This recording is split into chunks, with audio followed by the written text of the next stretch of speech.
सभी लोग got it पे क्लिक कर लेंगे, कोई लीव नहीं करेगा मीटिंग।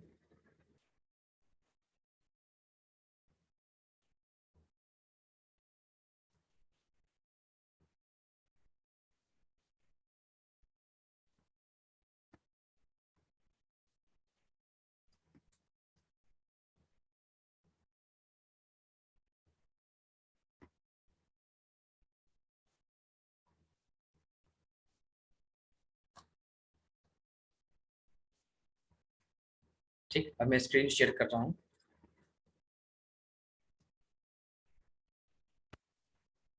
सभी को स्क्रीन विजिबल है?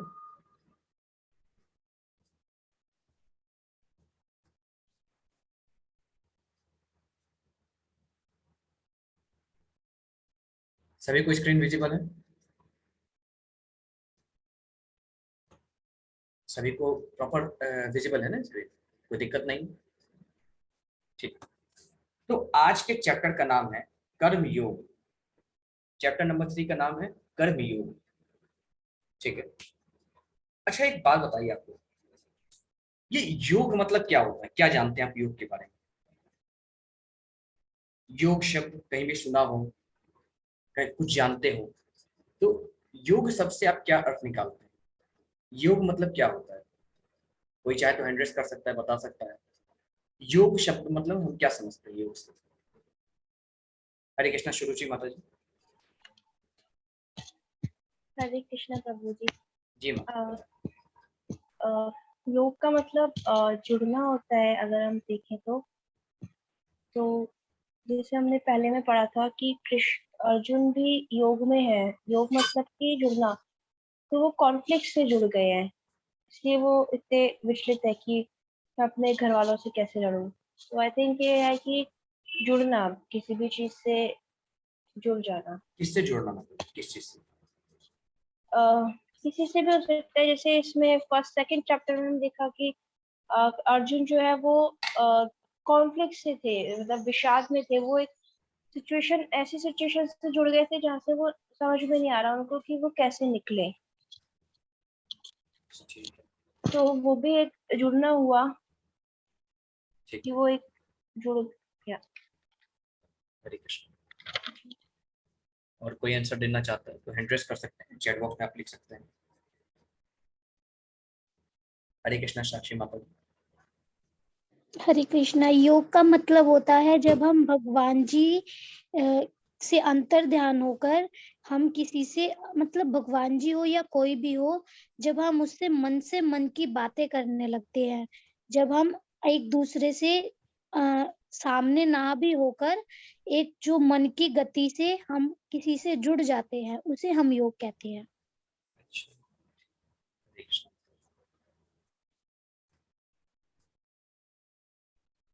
हरे कृष्णा गरीब माता जी।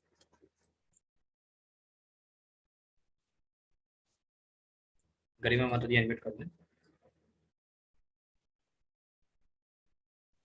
हरे कृष्ण गरिमा माता जी अनम्यूट कर सकती हैं।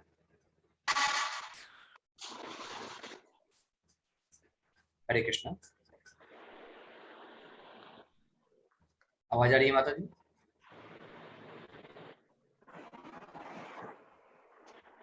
हरे कृष्णा प्रभु जी, जी आपकी माता आवाज जी। आ हरे कृष्ण। शायद गरिमा माता जी का नेटवर्क इशू है। नहीं भी हो सकता है, तो माता जी आप चैट बॉक्स में लिख सकती हैं, कोई इशू नहीं। ठीक है, तो योग मतलब क्या होता है? योग मतलब होता है भगवान से जुड़ना। कई लोग समझते हैं योग मतलब जो हम एक्सरसाइज करते हैं, अलग अलग तरह की चीजें हम करते हैं भगवान से जुड़ने के लिए, तो ये योग होता है। नहीं, ये योग नहीं है। योग का सिंपल मतलब है भगवान से जुड़ना। वह सारी चीजें, वो सारे कर्म, वो सारे कार्य जो हमें भगवान से जोड़ते हैं, वह योग कहलाता है। अब योग कई तरह के होते हैं, मतलब भगवान से हम कई प्रकार से जुड़ सकते हैं। कई तरह के रास्ते होते हैं भगवान से जुड़ने के। उसमें से एक रास्ता है कर्म योग। हम ऐसा कैसा कर्म करें कि हम भगवान से जुड़ सके, ऐसा कैसा कर्म करें कि भगवान को प्राप्त कर सके, ये चीजें हम इस चैप्टर में पढ़ने वाले हैं। ठीक है, तो चलिए स्टार्ट करते हैं आज का चैप्टर। सबसे पहले यहाँ पे दो चीज का डिफरेंस आता है, कर्म योग और कर्म कांड। ये दोनों में क्या डिफरेंस है? कर्म योग यानी हम अगर भगवान से जुड़ने के लिए कोई भी कार्य करते हैं, ठीक है। अब सबसे पहले यहाँ पे देखिए लिखा क्या है। कर्म कांड का तात्पर्य है देवी देवता पूजा की सेवा करना आत्महित इंद्रिय भोग के लिए, जबकि कर्म योग इसके बिल्कुल विपरीत है। यह लगातार प्रयास में परमेश्वर को खुश करने और सेवा करने के लिए। तो कर्म कांड क्या होता है कि जो भी चीज हम काम करते हैं सिर्फ और सिर्फ अपने इंद्रिय तृप्ति के लिए। मान लीजिए कोई यज्ञ हम कर रहे हैं, तो उस यज्ञ का उद्देश्य होता है कि संतान प्राप्ति हो जाए, या अलग अलग तरह के उद्देश्य होते हैं जिसके लिए यज्ञ किया जाता है। कई लोग वर्षा करने के लिए यज्ञ करते हैं, आजकल तो कई लोग क्रिकेट टीम को जीतने के लिए यज्ञ करते हैं। अलग अलग तरह के यज्ञ यहाँ पे होते हैं। तो यज्ञ अगर होते हैं या कोई ऐसा काम, वो ऐसा कांड या ऐसा काम जिसके करने से भौतिक लाभ की प्राप्ति होती है, उसे कर्म कांड कहते हैं। और ऐसा वो सभी काम जिसको करने से हम भगवान से जुड़ सकते हैं, वह सारा काम जिसको हम भगवान को याद करके करते हैं, वो कर्मयोग में आता है। वो सभी काम जो हमें भगवान की ओर ले जाता है, वो कर्मयोग में आता है। और कर्म कांड यानी अपने भौतिक सांसारिक इच्छाओं की पूर्ति के लिए किया गया कोई भी काम, वो कर्म कांड में आता है, कर्मयोग में नहीं आता। ये कर्म कांड और कर्मयोग में डिफरेंसेस है। फिर आगे 3 तरह की चीजें यहाँ पे, क्या क्या चीजें हैं? पहली चीज है अच्छे कर्म, दूसरा बुरे कर्म, तीसरा कृष्ण कर्म या आध्यात्मिक कर्म। अब ये सब क्या चीज है, एक एक करके देखते हैं। अच्छे कर्म मतलब किसी की मदद करना, किसी को सहारा देना, भगवान की भक्ति करना, ठीक है। कोई अगर बेघर हो तो उसको घर बनवा के देना, मतलब कि किसी भी तरह से लोगों की हेल्प करना। कोई भूखा हो तो खाना खिला देना, है ना। किसी को धन की आवश्यकता है तो धन से उसकी मदद कर देना। तो इस प्रकार से किए हुए सभी कर्म अच्छे कर्म में आते हैं। ऐसे लोग अच्छे लोग होते हैं और अच्छे कर्म की प्राप्ति होती है। ऐसा कर्म करके लोग बहुत सारे पुण्य अर्जित करते हैं। बुरे कर्म यानी चोरी करना, डकैती, जितने भी तरह के क्राइम हैं वो सब बुरे कर्म के अंतर्गत आते हैं। कि अगर किसी को परेशान करने के लिए कोई कार्य किया जाए वो बुरे कर्म में आता है, और किसी का भला करने के लिए कोई कार्य किया जाए तो वो अच्छे कर्म में आता है। और एक होता है कृष्ण भावना भावित कर्म। अब ये कर्म बताने से पहले सबसे पहले मैं बताता हूँ कि अच्छे कर्म बुरे कर्म का फल क्या होता है। अच्छा कर्म कोई व्यक्ति करता है तो उसके पास पुण्य आता है। पुण्य आने से क्या होगा कि जब उसकी मृत्यु होगी तो स्वर्ग लोक जाएगा। वहां पे जब तक उसके पास पुण्य है तब तक उस स्वर्ग लोक में रहेगा और वापस पृथ्वी लोक पर आएगा। ये बिल्कुल वैसा ही है कि हमारे पास जब तक पैसा रहेगा तब तक हम अपने सामान को खरीद सकते हैं, जो चाहे वो ले सकते हैं। लेकिन जैसे ही पैसा खत्म होगा उसके बाद वापस हमारी स्थिति वैसी हो जाएगी। ठीक उसी प्रकार जब हमारी मृत्यु होती है, हम अच्छे कर्म के बेस पे जितना भी पुण्य अर्जित किए होते हैं उसके बेस पर उतने समय तक जितना हमारे पास पुण्य रहेगा हम स्वर्गलोक में वास करते हैं। वरना जैसे ही पुण्य खत्म होगा वापस पृथ्वी लोक पे मनुष्य बनने आ जाते हैं। दूसरा, जो लोग बुरे कर्म करते हैं वे लोग की गति क्या होती है? वे लोग बुरे कर्म करने से पाप इकट्ठा करते हैं, उस पाप की वजह से वो भयंकर नरक में गिरते हैं। भयंकर नरक में यम यातना भोग कर वापस पशु योनि में जन्म लेते हैं और 84 लाख योनियों को क्रॉस करने के बाद फिर मानव तन में आते हैं। अच्छे कर्म करने पर स्वर्ग की प्राप्ति होती है, वापस धरती पर। बुरे कर्म करने पर नरक की प्राप्ति होती है, वापस पृथ्वी लोक पर। बंधन तो दोनों में है, दोनों में हम बंध रहे हैं। अच्छे कर्म करके भी भगवान तक नहीं पहुंच पा रहे हैं, बुरे कर्म करेंगे तो भगवान के स्वर्ग तक नहीं पहुंच पाएंगे। तो फिर सवाल उठता है कि तो हम कैसा कर्म करें? बंधन तो दोनों में आ रहा है। अच्छे कर्म हम करेंगे तो भी बंधन है, बुरे कर्म करेंगे तो भी बंधन है। जन्म जन्मांतर के चक्कर से छूट नहीं पा रहे हैं, जन्म मरण के चक्रव्यूह से नहीं छूट पा रहे हैं। क्या करना चाहिए फिर हमको? तो इसका जवाब है कृष्ण आध्यात्मिक कर्म करना चाहिए, कृष्ण कर्म करना चाहिए। इसका मतलब क्या है? कृष्ण कर्म यानी भगवान के लिए कर्म, कृष्ण कर्म यानी भगवान की खुशी के लिए कर्म। अगर हम अपने सभी कार्य किसी, जैसे इसके पहले बताया गया था कि कर्म के फल की इच्छा नहीं कर, ठीक है। तो यहाँ पे भगवान कहते हैं कि या तो तुम कर्म के फल की बिना इच्छा के कर्म करो, निष्काम कर्म योग, या भक्ति युक्त कर्म करो, यानी जो भी काम कर रहे हो उसमें मुझे इंक्लूड कर दो। Include me in your work, include me in your work which results into no karmic reaction. इसका सीधा मतलब है, भगवान कृष्ण कहते हैं मुझे अपने कर्म में इन्वॉल्व कर लो, कर्म का बंधन कभी नहीं बनेगा। कर्म के बंधन जो बनता है उसी को भोगने के लिए हम बार बार जन्म लेते हैं। ये जो हमारा जन्म है, ये हमारे पिछले जन्म के जो कर्म के बंधन बंधे थे, या अच्छे कर्म बुरे कर्म पुण्य पाप जो भी था, उसको भोगने के लिए हमें ये जन्म मिला है। ये जन्म में भी अगर हम कर्म के बंधन को निर्मित करेंगे तो आगे जाके फिर हमको जन्म लेना पड़ेगा। अगर हम चाहते हैं कि इस जन्म मरण के चक्कर से छूटे, तो अपने कार्यों में भगवान कृष्ण को याद रखना है, उनको इंक्लूड करना है। कोई भी काम करें भगवान कृष्ण को याद करके करें, मन में भाव रखें कि जो भी काम कर रहा हूँ या जो भी काम कर रही हूँ, ये भगवान कृष्ण के इंद्रियों को प्रसन्न करने के लिए है, उनको खुश करने के लिए है। मैं वो हर काम करूंगी जिससे मेरे प्रभु खुश हो जाएं।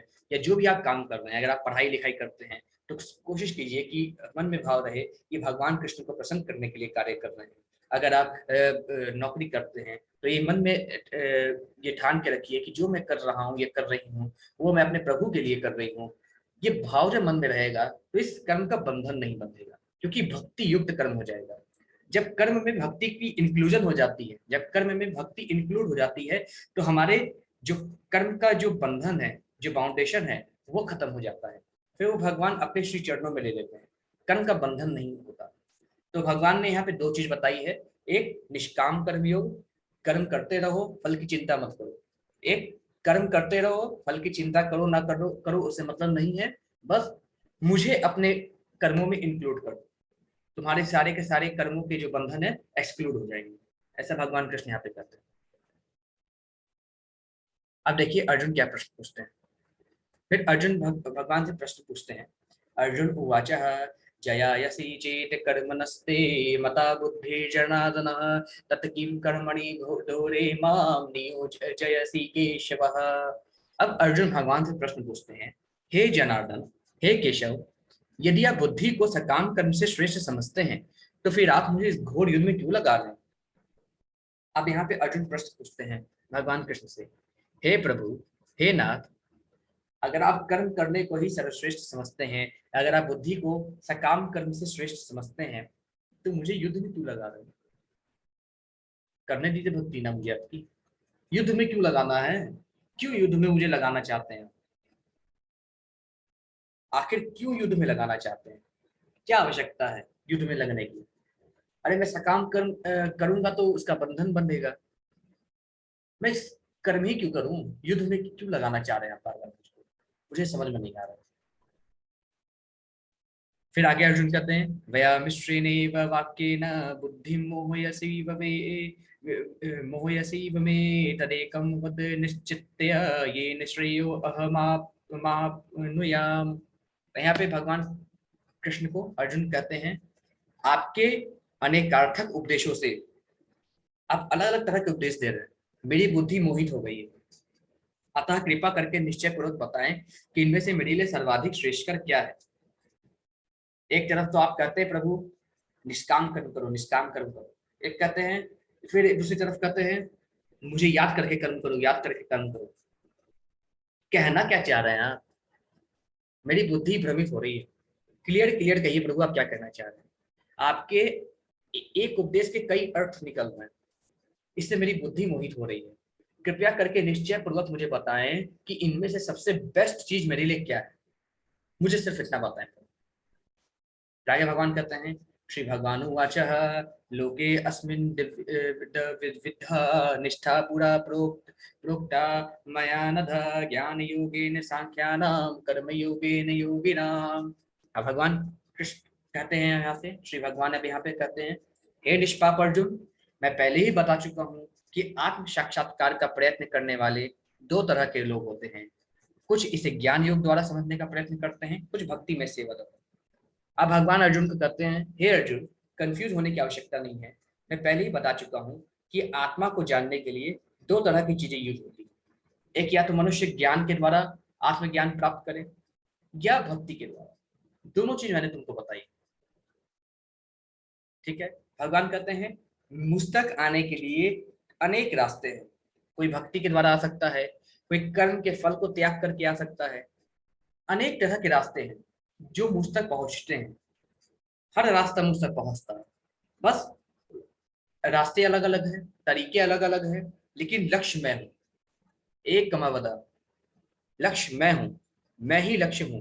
हर तरह के अलग अलग रास्ते हैं, हर रास्ते मेरी ओर लेकर आते हैं। अब तुम्हें निश्चित करना है तुम्हें कौन सा रास्ता यूज करना है।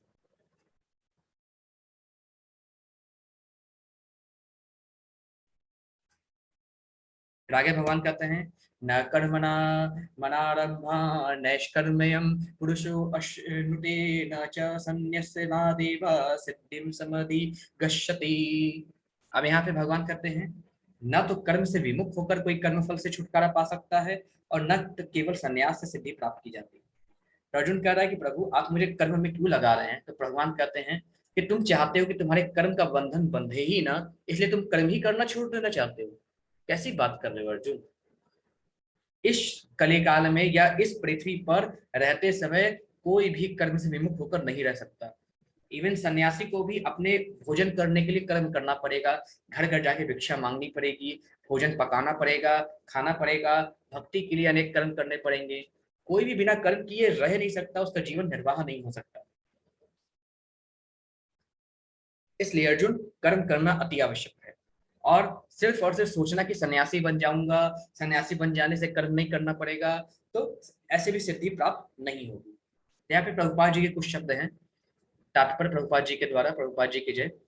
भौतिकतावादी मनुष्यों के हृदय को विमल करने के लिए जिन कर्मों का विधान किया गया है उनके द्वारा शुद्ध हुआ मनुष्य ही संन्यास ग्रहण कर सकता है। शुद्धि के बिना संन्यास ग्रहण करने में सफलता नहीं मिल पाती। हृदय की शुद्धि के बिना संन्यास सामाजिक व्यवस्था में उत्पात उत्पन्न करता है। दूसरी ओर यदि कोई नियत कर्मों को न करके भी भगवान की दिव्य सेवा करता है तो वह उस मार्ग में जो कुछ भी उन्नति करता है उसे भगवान स्वीकार कर लेते हैं। तो यही कहा गया है यहाँ पे कि भगवान कृष्ण दो लोगों को अपने यहाँ बुलाते हैं, या तो वो व्यक्ति मेरे लिए कर्म करे, भक्ति के साथ कर्म करे, या कर्मों के फल को त्याग कर कर्म करे। दोनों रास्ते मेरे ओर ले जाते हैं।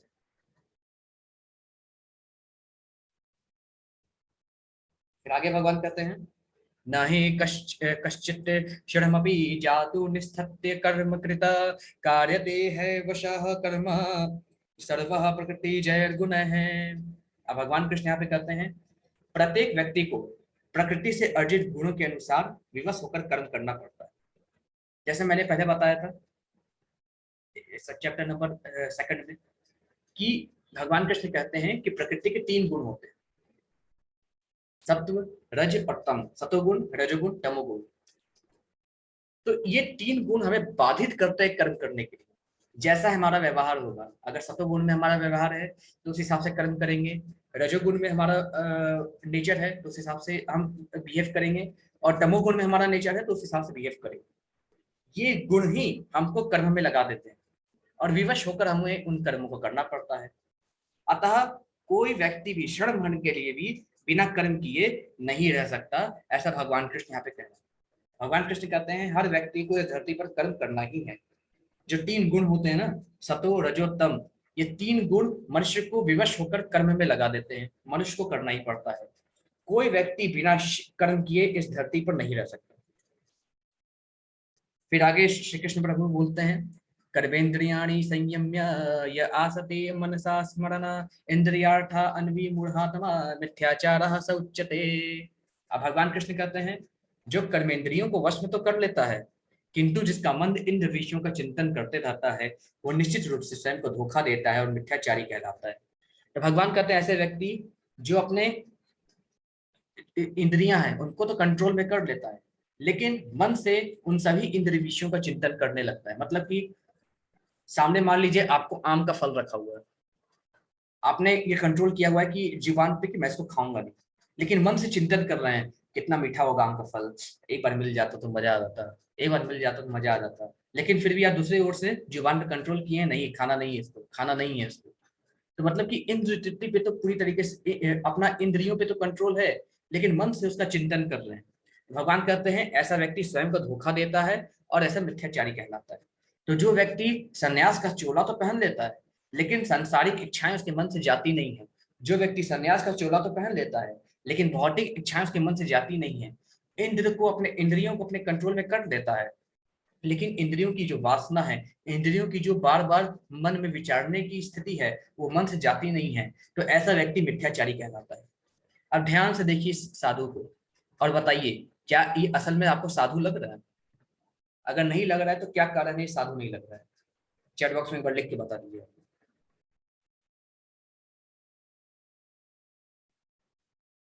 कोई चैट तो हैंड रेज भी कर सकते हैं या चैट बॉक्स में बता सकते हैं कि क्या ये साधु है, अगर साधु नहीं है तो क्यों नहीं। सब लोग जवाब देंगे इसका।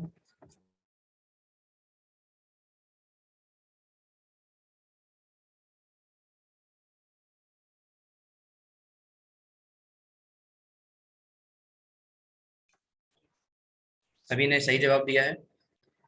तो ये साधु क्यों नहीं है?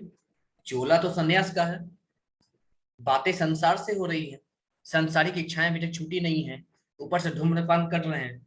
धूम्रपान यानी शरीर का नुकसान, धूम्रपान यानी सन्यास धर्म का उल्लंघन, मतलब कि हर तरह से बुरे काम में लिप्त हैं और ये सन्यासी का चोला पहने हुए हैं। तो भगवान ऐसे लोगों के लिए शब्द प्रयोग करते हैं मिथ्याचारी और स्वयं को धोखा देने वाला। तो ऐसा व्यक्ति ऐसा ही होता है। अब आगे जाके भरत महाराज की कहानी आती है, बहुत सुंदर कहानी है, सभी लोग सुनिएगा अवश्य। ठीक है। एक समय भरत महाराज होते हैं। भरत महाराज जो हैं भगवान के बहुत बड़े भक्त थे। ठीक है। तो जब उनकी एज हो गया, जब उनका वानप्रस्थ का समय आया, तो उन्होंने सोचा कि अब राजपाट छोड़ के जंगल में जाके भगवान की भक्ति करते हैं। ये भरत महाराज वही भरत महाराज हैं जिनके नाम पे इस भारत राष्ट्र का नाम पड़ा था। ये वही भरत महाराज है। ये जंगल में आ गए भगवान की पूजा करने के लिए। ठीक है। तो भगवान की पूजा करने के लिए ये जंगल में आ गए, तो नित्य प्रतिदिन पूजा करने लगे। लेकिन एक दिन इन्होंने देखा कि एक हिरण का बच्चा, एक हिरण जो है अपने पेट में हिरण के बच्चे को लिए हुए तेजी से दौड़ते हुए नदी की ओर भाग रहा था और उसके पीछे शेर लगा हुआ था, शेर, लायन। तो आखिरी में भरत महाराज ने देखा कि उस शेर ने उस हिरण के बच्चे को पकड़ लिया और खा गया। और जो हिरण के बच्चे के जो हिरण के पेट में जो बच्चा था वह गिर गया, नीचे भूमि पर गिर गया, और वह शेर जो है हिरण की माँ को, हिरण के बच्चे की माँ को लेके खा के चला गया। तो उस भरत महाराज ने भरत महाराज को इस हिरण के बच्चे पे बहुत दया आई, तो इन्होंने हिरण के बच्चे को पाल लिया। अब दिन भर दिन भगवान की पूजा पाठ छोड़ के हमेशा कहते रहते थे मेरा हिरण का बच्चा, मेरा हिरण का बच्चा, है ना। इतना लगाव हो गया, सुबह शाम दिन रात एक छोटे से बच्चे के समान इसका ख्याल रखते थे। ठीक है। अब इनका मोह और भाव भगवान से हटके हिरण के बच्चे पे आ गया। अब हुआ क्या कि एक समय ये हिरण का बच्चा बड़ा हो गया और जंगल में चला गया। उसके बाद ये हमेशा सोचते रहते थे कहीं हिरण के बच्चे, ये जो हिरण का बच्चा मेरे साथ था अब वो बड़ा हो गया है, कहीं शेर उसको मार के खा न ले, ये जो हिरण है ये कहीं इसको कोई दिक्कत ना हो, कोई प्रॉब्लम ना हो। हमेशा सिर्फ और सिर्फ हिरण का चिंतन करते रहते थे भगवान को छोड़ के।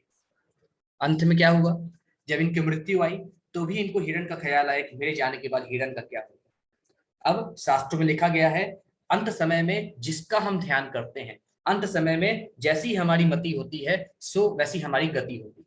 इसलिए कहा जाता है कि हमें जिंदगी भर भगवान का नाम लेना चाहिए कि अंत समय में भगवान का नाम याद आ जाए। अंत समय में हमें जो चीज याद आती है वही हमें योनि मिलती है। अगर भगवान का नाम याद आ जाए या भगवान के दर्शन हो जाए तो सीधे भगवत धाम की प्राप्ति होती है, या अगर हमें किसी और चीज का ख्याल आता है तो वैसी योनि मिलती है। अगर हम धन की लालसा रखते हैं तो हमें धन की लालसा रखने वालों को सर्प योनि मिलती है। जो लोग अलग अलग जानवरों के ख्याल में मरते हैं या अलग अलग लोगों के ख्याल में परिवार के लिए मरते हैं तो उस हिसाब से उनको वैसी योनि मिलती है। तो इसलिए कहा जाता है कि अंत में जैसी मति होती है वैसी गति होती है। इसलिए हमें जिंदगी भर प्रभु का नाम याद करना चाहिए कि अंत समय में भगवान का नाम याद आ जाए। ठीक है। तो यही भारत महाराज हैं जिनके नाम पे भारत राष्ट्र की नाम रखा गया।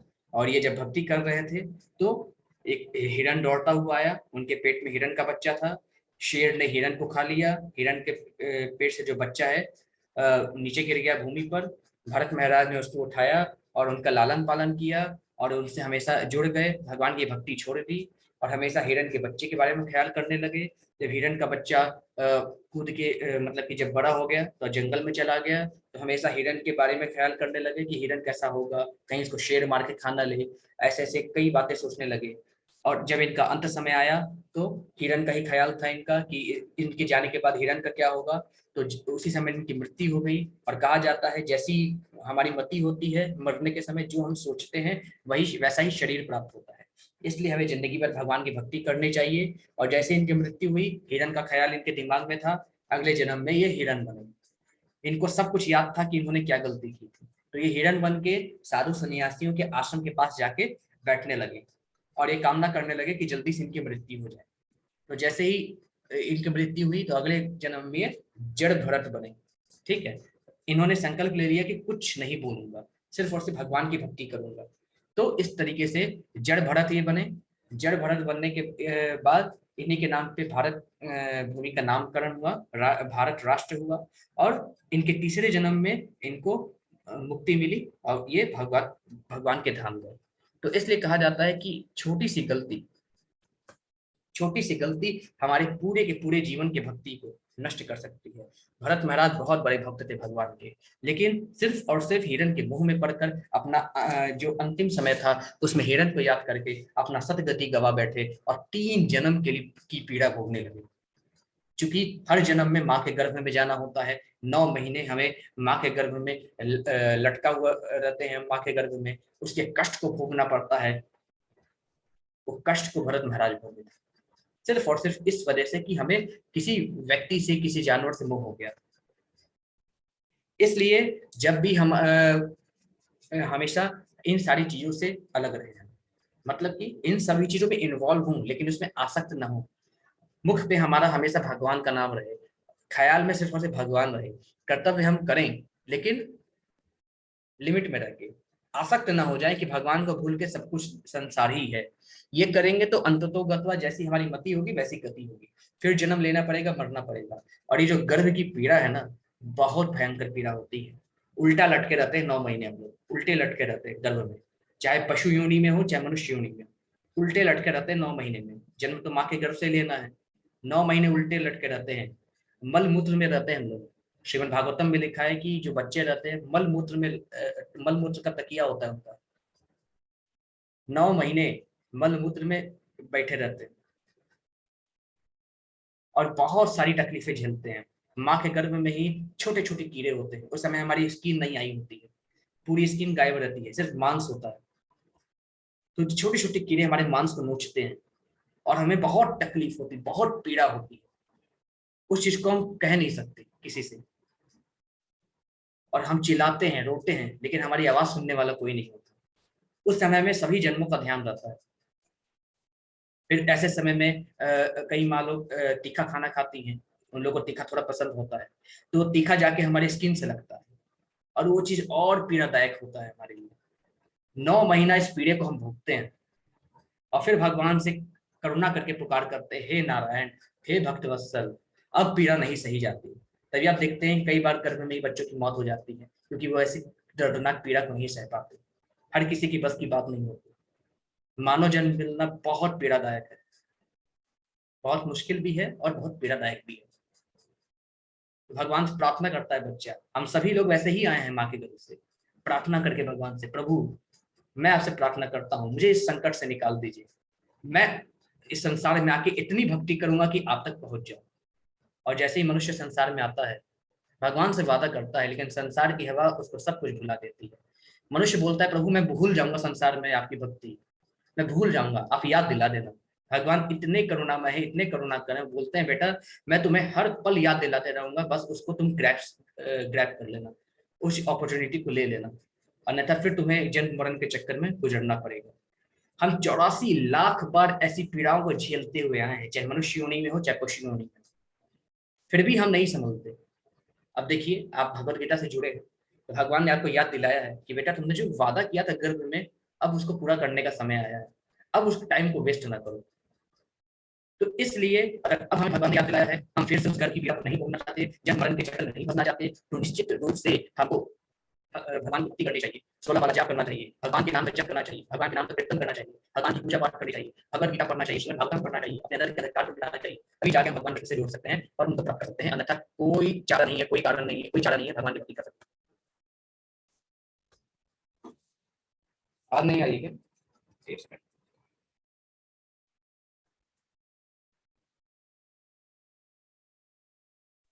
अभी आवाज सही है? अभी प्रॉपर आ रही है आवाज? कहाँ से आवाज क्रैक होना शुरू हुआ था? मैं क्या बता रहा था कि आवाज क्रैक होना स्टार्ट हो गया था? यार बता दीजिए मेरे को कि मैं एक बार रिपीट कर दूंगा वो। कहाँ से आवाज क्रैक होना स्टार्ट हुआ था? कौन सा प्रश्न चल रहा था?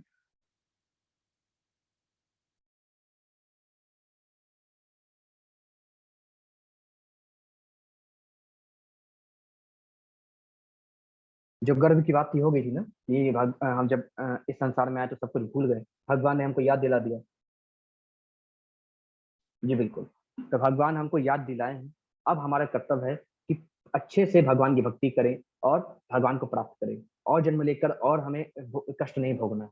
इसलिए जो गति भरत महाराज की हुई वो हमारी नहीं होनी चाहिए। इसलिए हमें भक्ति कर करके भगवान तक पहुंचना है। ठीक है, तो इससे बेस्ट अपॉर्चुनिटी आपको कहीं मिलेगी भी नहीं। ठीक, अब आगे चलते हैं।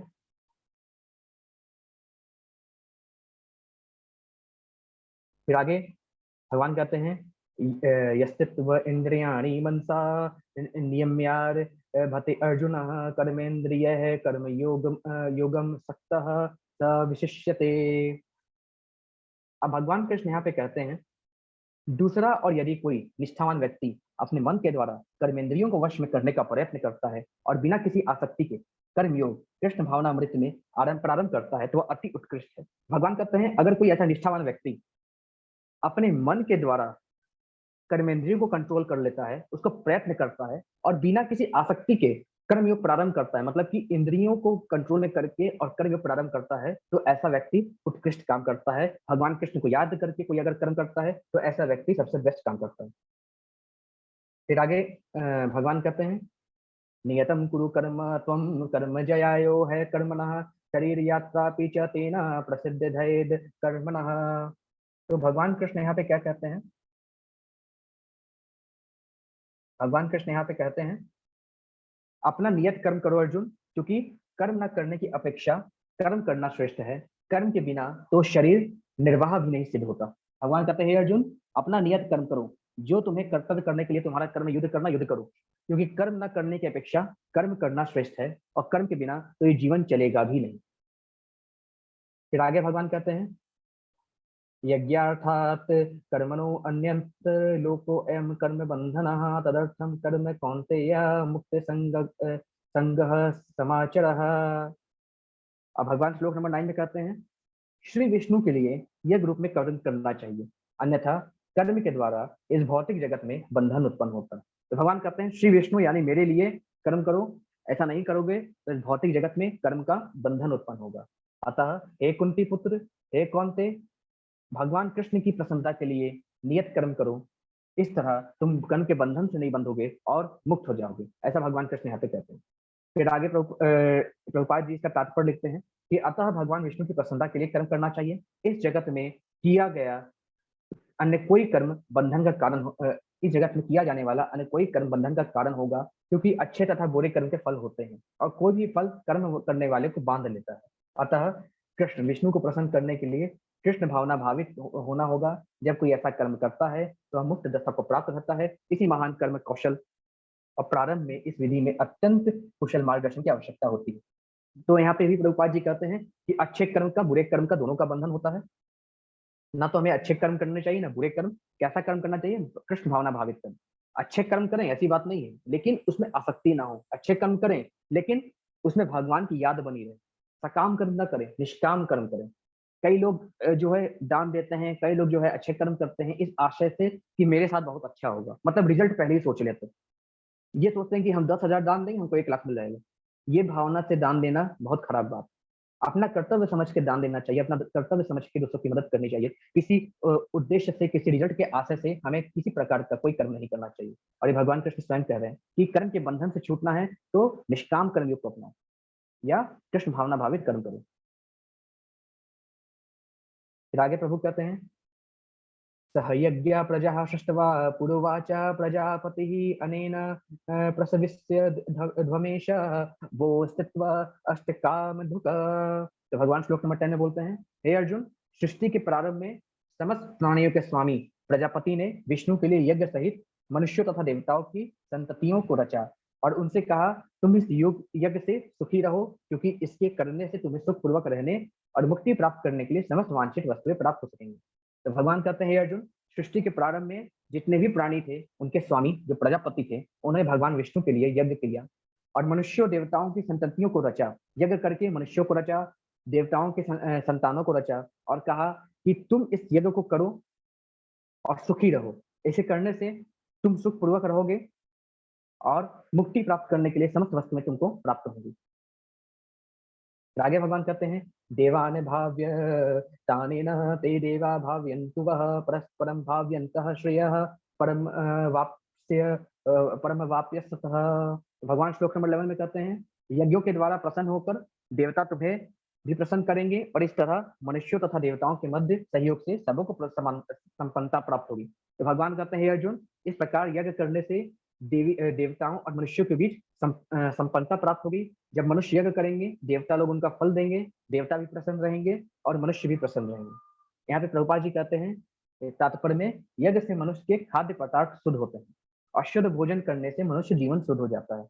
जीवन शुद्ध होने से स्मृति के सूक्ष्म तंतु शुद्ध होते हैं और स्मृति तंतुओं के शुद्ध होने पर मनुष्य मुक्ति मार्ग का चिंतन कर सकता है और ये सब मिलकर कृष्ण भावनामृत तक पहुंचाते हैं, जो आज के समाज के लिए सर्वाधिक आवश्यक है। तो प्रभुपाद जी कहते हैं, यज्ञ करने से खाद्य पदार्थ शुद्ध होता है, शुद्ध भोजन करने से मनुष्य जी का जीवन शुद्ध होता है, जीवन शुद्ध होने से हमारे मस्तिष्क शुद्ध होते हैं, उसके शुद्ध होने से अच्छे ख्याल आते हैं, भगवान की भजन करने का मन करता है, चिंतन करने का मन करता है और इस प्रकार से भगवान के भक्त बन जाते हैं। इसलिए यज्ञ करना परम आवश्यक है। लेकिन ये यज्ञ द्वापर युग में हो सकता था, आज के कलयुग में यज्ञ मतलब हरे कृष्ण महामंत्र का जाप।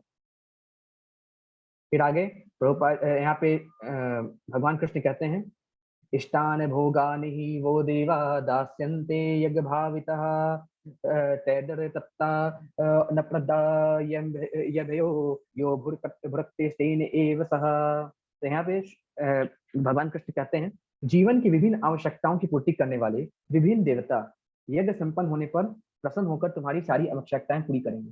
तो हे अर्जुन, तुम ये जान लो कि जीवन की विभिन्न आवश्यकताओं की पूरी करने वाले जो देवता हैं, जब यज्ञ संपन्न होगा तो मनुष्य की सभी इच्छाओं को, सभी आवश्यकताओं को पूर्ण करेंगे। किंतु जो इन उपहारों को देवताओं को अर्पित किए बिना भोगता है, वो निश्चित रूप से चोर है। भगवान कहते हैं, देवता हमें बारिश करवाते हैं, फसल देते हैं, वो सारी चीजें हमको प्राप्त करवाते हैं। तो अगर जो लोग इन सभी चीजों को देवताओं को दिए बगैर खाते हैं, वे पापी तो खाते हैं। अब यहाँ पे तात्पर्य प्रभुपाद जी लिखते हैं, देवतागण भगवान विष्णु द्वारा भोग सामग्री प्रदान करने के लिए अधिकृत किए गए हैं, अतः नियत यज्ञों द्वारा उन्हें अवश्य संतुष्ट करना चाहिए। वेदों में विभिन्न देवताओं के लिए भिन्न भिन्न प्रकार की यज्ञों की संस्कृति की गई है, किंतु वे सब अंततः भगवान को ही अर्पित किए जाते हैं। किंतु जो यह नहीं समझ सकता कि भगवान क्या है, तो उसके लिए देव यज्ञ का विधान है। अनुष्ठानकर्ता के भौतिक गुणों के अनुसार वेदों में विभिन्न प्रकार के यज्ञों का विधान है। विभिन्न देवताओं की पूजा भी उसी आधार पर अर्थात गुणों के अनुसार की जाती है।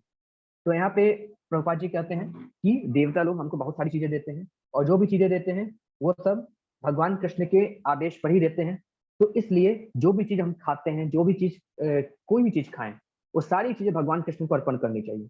याद रखें, वो भोजन सात्विक होना चाहिए और लहसुन, प्याज और मसूर की दाल उसमें नहीं होनी चाहिए, मशरूम नहीं होना चाहिए। ये सारी चीजें जो है खाने में प्रयोग की जा सकती हैं और जो भी चीज हम खाएं भगवान को अर्पण करके कहें, ऐसा भगवान कृष्ण यहाँ पे करते हैं।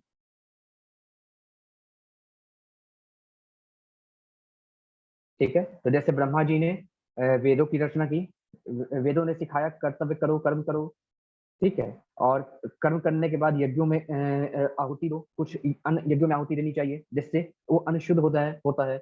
फिर यज्ञ होने से देवता प्रसन्न होते हैं, अच्छी वर्षा करते हैं, जिससे हमको अच्छा अन्न मिलता है। और अन्न प्राप्त होने से सारे प्राणी जब अन्न प्राप्त होता है तो सभी प्राणी का पेट भरता है, ठीक है। और ये अन्न को जब भगवान को अर्पित करते हैं तो ये प्रसाद बन जाता है। प्रसाद बनने से हमारा मन शुद्ध होता है, मन शुद्ध होने से हम भगवान भक्त बन सकते हैं। तो ये पूरा यज्ञ का चक्र है। फिर आगे भगवान कहते हैं यज्ञशिष्टाशिनः सन्तो मुच्यन्ते सर्व किल्बिषः भुजजते ते त्वदं पापा ये पचन्ते आत्मा कारणात्। अब भगवान कृष्ण यहाँ पे बोलते हैं भगवान के भक्त सभी प्रकार के पापों से मुक्त हो जाते हैं, क्योंकि वे यज्ञ में अर्पित किए भोजन को ही खाते हैं। अन्य लोग जो अपनी इंद्रिय सुख के लिए भोजन बनाते हैं वे निश्चित रूप से पाप ही खाते हैं। भगवान कहते हैं हे अर्जुन, भगवान के भक्त सभी प्रकार के पापों से मुक्त हो जाते हैं, क्योंकि वे भगवान को अर्पण किया हुआ भोजन ही खाते हैं। जो व्यक्ति भगवान को अर्पण किए बिना भोजन खाता है, बिना भगवान को अर्पण किए कोई व्यक्ति भोग ग्रहण करता है, ऐसा व्यक्ति पाप को ही ग्रहण करता है। फिर आगे भगवान कहते हैं अन्नाद भवति भवन्ति भूतानि पर्जन्याद अन्न संभवः यज्ञाद भवति पर्जन्यो यज्ञः कर्म समुद्भवः। आगे प्रभु कहते हैं सारे प्राणी अन्न पर आश्रित हैं, जो वर्षा से उत्पन्न होती है। वर्षा यज्ञ संपन्न करने से होती है और यज्ञ नियत कर्मों से उत्पन्न होता है। भगवान कहते हैं कि जो भी अन्न उत्पादन होता है सब कुछ वर्षा पर निर्भर है। वर्षा यज्ञ करने से होता है और यज्ञ जो भी हम नियत कर्म करते हैं उससे होता है। फिर आगे भगवान कहते हैं कर्म ब्रह्म मोद भवम वृद्धि ब्रह्माक्षर समुद्भवम तस्मात् सर्वगतम ब्रह्म नित्यम यज्ञ प्रतिष्ठितम। अब भगवान कहते हैं श्लोक नंबर 15 में वेदों में नियमित कर्मों का विधान है और ये साक्षात श्री भगवान से प्रकट हुए हैं। वेदों में अलग अलग तरह के कर्मों का विधान बताया गया है जो स्वयं भगवान से प्रकट हुए हैं। फलतः सर्वव्यापी ब्रह्म यज्ञ कर्मों में सदा स्थित रहता है। तो जो सर्वव्यापी ब्रह्म है इन सभी कर्मों में हमेशा स्थित रहता है, ऐसा भगवान कहते हैं। फिर आगे प्रभु कहते हैं एवं प्रवर्तित्यम चक्रम नानुवर्तयति यह अधायुरिंद्रिया रामो मोधम पार्थ सजीवती। अब भगवान कृष्ण कहते हैं हे प्रिय अर्जुन, जो मानव जीवन में इस प्रकार वेदों द्वारा स्थापित यज्ञ चक्र का पालन नहीं करता वह निश्चय ही पापमय जीवन व्यतीत करता है। ऐसा व्यक्ति केवल इंद्रियों की तुष्टि के लिए व्यर्थ ही जीवित रहता है। भगवान कहते हैं अर्जुन, जो इस प्रकार वेदों द्वारा बताए गए या स्थापित यज्ञ चक्र का पालन नहीं करता, ठीक है, भगवान को अर्पण किए बिना भोजन खाता है, वह निश्चित ही पापमय जीवन व्यतीत करता है। ऐसा व्यक्ति सिर्फ और सिर्फ अपने पेट की भूख को मिटाने के लिए भोजन करता है, भगवान का प्रसाद ग्रहण नहीं करता, भगवान की भक्ति नहीं ग्रहण करता, उसका पूरा का पूरा जीवन पापमय है, ऐसा भगवान कहते हैं। फिर आगे प्रभु कहते हैं यस्तवात्मतिरेव सयादात्म त्रिपत्तश्च मानवः आत्मनेव च संतुष्टस्त अस्य कार्यम न विद्यते। भगवान कृष्ण कहते हैं जो शारीरिक शरीर में व्याप्त है उसे ही अविनाशी समझो, उस अव्यय आत्मा को नष्ट करने में कोई भी सामर्थ्य नहीं है। भगवान कहते हैं अर्जुन, यह आत्मा संपूर्ण शरीर में व्याप्त है, इसे अविनाशी समझो, इस आत्मा को कोई नष्ट नहीं कर सकता। फिर आगे प्रभु बोलते हैं नैव तस्य कृते नार्थो नारकीते नहे कश्चन न चास्य सर्वभूतेषु कश्चित् अर्थ अव्यपाश्रय। तो भगवान कृष्ण बोलते हैं स्वरूप सिद्धि व्यक्ति के लिए न तो अपने नियत कर्मों को करने की आवश्यकता रह जाती है, न ऐसा कर्म न करने की का कोई कारण ही रहता है, उसे किसी अन्य जीव पर निर्भर रहने की आवश्यकता नहीं रह जाती। भगवान कहते हैं अर्जुन, जो स्वरूप सिद्ध व्यक्ति है उसके लिए किसी प्रकार के नियत कर्म करने की आवश्यकता नहीं है। जो भगवान का भक्त है उसे किसी भी तरह का कर्म करने की आवश्यकता नहीं है। कर्म करे, भगवान को याद करके कर्म करे, तो उसका कोई कारण नहीं रह जाता कि किसी भी प्रकार का नियत कर्म करे, उसे किसी जीव पर भी निर्भर रहने की आवश्यकता नहीं रह जाती, ऐसा भगवान कहते हैं। फिर आगे प्रभु कहते हैं तस्माद् सक्तः सततं कार्यं कर्म समाचरः असक्तो हरियाचरण कर्म परमाप्नोति पुरुषः। भगवान कृष्ण यहाँ पे कहते हैं अतः कर्म फल में आसक्त हुए बिना मनुष्य का अपना कर्तव्य समझकर निरंतर कर्म करते रहना चाहिए, क्योंकि अनासक्त होकर कर्म करने से परब्रह्म की प्राप्ति होती है। आसक्त कर्म मतलब फल की इच्छा को त्याग कर हमें अनासक्त होकर कर्म करना चाहिए। आसक्ति मतलब फल की इच्छा रखना। जब हम फल की इच्छा को त्याग कर कर्म करते हैं, अपना कर्तव्य समझकर कर्म करते हैं, जैसे अगर हम पढ़ाई कर रहे हैं तो मेरा कर्तव्य है कि मैं पढ़ाई करूं, या कोई भगवान की पूजा कर रहे हैं तो मेरा कर्तव्य है प्रभु की पूजा करूं, प्रभु को भोग अर्पण करूं। तो ये जब हम कर्तव्य समझकर करते हैं बिना इसके रिजल्ट की चिंता किए, तो ये अनासक्त कर्म करना हुआ और ये परब्रह्म की प्राप्ति कराता है। ऐसा भगवान कृष्ण कहते हैं। फिर आगे प्रभु कहते हैं कर्मणैव हि संसिद्धिमास्थितः जनकादयः लोक संग्रहमेवापि संप्रसयन्त तुमहर्षि। भगवान कहते हैं जनक जैसे राजाओं ने केवल नियत कर्मों को करने से ही सिद्धि प्राप्त की थी, अतः सामान्य जनों को शिक्षित करने की दृष्टि से तुम्हें कर्म करना चाहिए। भगवान कहते हैं हे अर्जुन, जनक जैसे राजा ने भी नियत कर्म करने से ही सिद्धि प्राप्त की थी, इसलिए हे अर्जुन, समान जनों को शिक्षित करने की दृष्टि से कर्म करना आवश्यक है, बस कर्म के प्रति आसक्त मत होना। फिर आगे भगवान बोलते हैं यद्यदाचरति श्रेष्ठस्य तत्तत् देवतरो जनः सः यत् प्रमाणं कुरुते लोकस्तदनुवर्तते। अब भगवान श्लोक नंबर 21 में कहते हैं महापुरुष जो आचरण करता है समान व्यक्ति उसी का अनुसरण करता है, वह अपने अनुसरणीय कार्यों से जो आदर्श प्रस्तुत करता है संपूर्ण विश्व उसका अनुसरण करता है। भगवान कहते हैं हे अर्जुन, महापुरुष जो आचरण कर देता है उनके फॉलोवर्स उन्हीं को फॉलो करते हैं, वह अपने कार्यों से जो कुछ प्रमाणित कर देते हैं संपूर्ण विश्व उसका अनुसरण करता है। अब जैसे कई लोग होंगे जो बॉलीवुड के हीरो हीरोइन को फॉलो करते होंगे, वे लोग जैसा काम करते होंगे हम लोग उनको फॉलो करते होंगे, वे लोग नशा करते हैं हम लोग भी नशा करते हैं। अब ऐसे व्यक्ति को सोचिए जो भगवान के भक्तों को फॉलो करता है, तो भगवान के भक्त भगवान की पूजा करते हैं, भगवान का अर्पण किया हुआ प्रसाद खाते हैं, तो लोग भगवान की ऐसे भक्त को फॉलो करते हुए भगवान की भक्ति करते हैं, भगवान को अर्पण किया हुआ प्रसाद खाते हैं। ठीक है, आवाज कम आ रही है क्या माता जी? कम आ रही है कि सभी को सही है आवाज? सही आ रही है। ठीक, अगर किसी को आवाज कम आ रही तो मे भी कोई नेटवर्क इश्यू होगा, आप चेक कर लीजिए। ठीक है, तो यहाँ पे भगवान कहते हैं महापुरुष जो आचरण करते हैं, श्रेष्ठ पुरुष जो आचरण करते हैं, समान व्यक्ति उसी का अनुसरण करते हैं। ऐसे लोग जैसा कार्य कर देते हैं पूरा विश्व उनको फॉलो करने लगता है। जैसे हम सभी लोग कई लोग हीरो हीरोइन को फॉलो करते हैं तो उनकी आदतें अपना लेते हैं, कई लोग जो है भगवान के भक्तों को फॉलो करते हैं तो उनकी आदतें अपना लेते हैं। तो भगवान कहते हैं इसलिए जो भी महापुरुष हैं, जो थोड़े प्रभावशाली व्यक्ति हैं, उनके पीछे जो फॉलोअर्स हैं वो वही कार्य करते हैं जो महापुरुष करते हैं। इसलिए महापुरुषों को हमेशा धर्मयुक्त कार्य करना चाहिए और हम सबको किसी और को नहीं बल्कि भगवान के भक्तों को फॉलो करना चाहिए, तभी हम भगवान तक पहुंच सकते हैं। हीरो हीरोइन को फॉलो करके हमारा नाश ही होना है, हम कभी आगे नहीं बढ़ सकते। फिर आगे भगवान कहते हैं न मे पार्थास्ति कर्तव्यम ऋषु लोकेषु किंचन नानावाप्त त्वयं वर्तः एव च कर्मणि। अब भगवान कृष्ण कहते हैं हे पृथा पुत्र, हे अर्जुन, तीनों लोकों में मेरे लिए कोई भी कर्म नियत नहीं है, न मुझे किसी वस्तु का अभाव है और न ही आवश्यकता है, तो भी मैं नियत कर्म करने में तत्पर रहता हूँ। भगवान कहते हैं हे अर्जुन, मुझे किसी भी चीज की कोई आवश्यकता नहीं, न तो मेरे पास किसी वस्तु की कमी है कि उसे प्राप्त करने के लिए मैं कर्म करूं, न मुझे किसी चीज की आवश्यकता है, तो भी मैं कर्म करता हूं, कर्म करने में तत्पर रहता हूं। अब भगवान रीजन बताएंगे क्यों कर्म करता हूं मैं। भगवान कहते हैं यदि हयम न वर्तयम जातो कर्मणे तंदरितः मम वर्तमानु वर्तन्ते मनुष्यः पार्थ सर्वशः। अब भगवान श्लोक नंबर 23 में बोलते हैं क्योंकि मैं यदि नियत कर्म करने को सावधानी पूर्वक न करूं, अगर मैं अपने कार्यों को सावधानी पूर्वक नहीं करूं तो इससे बहुत हानि होगी।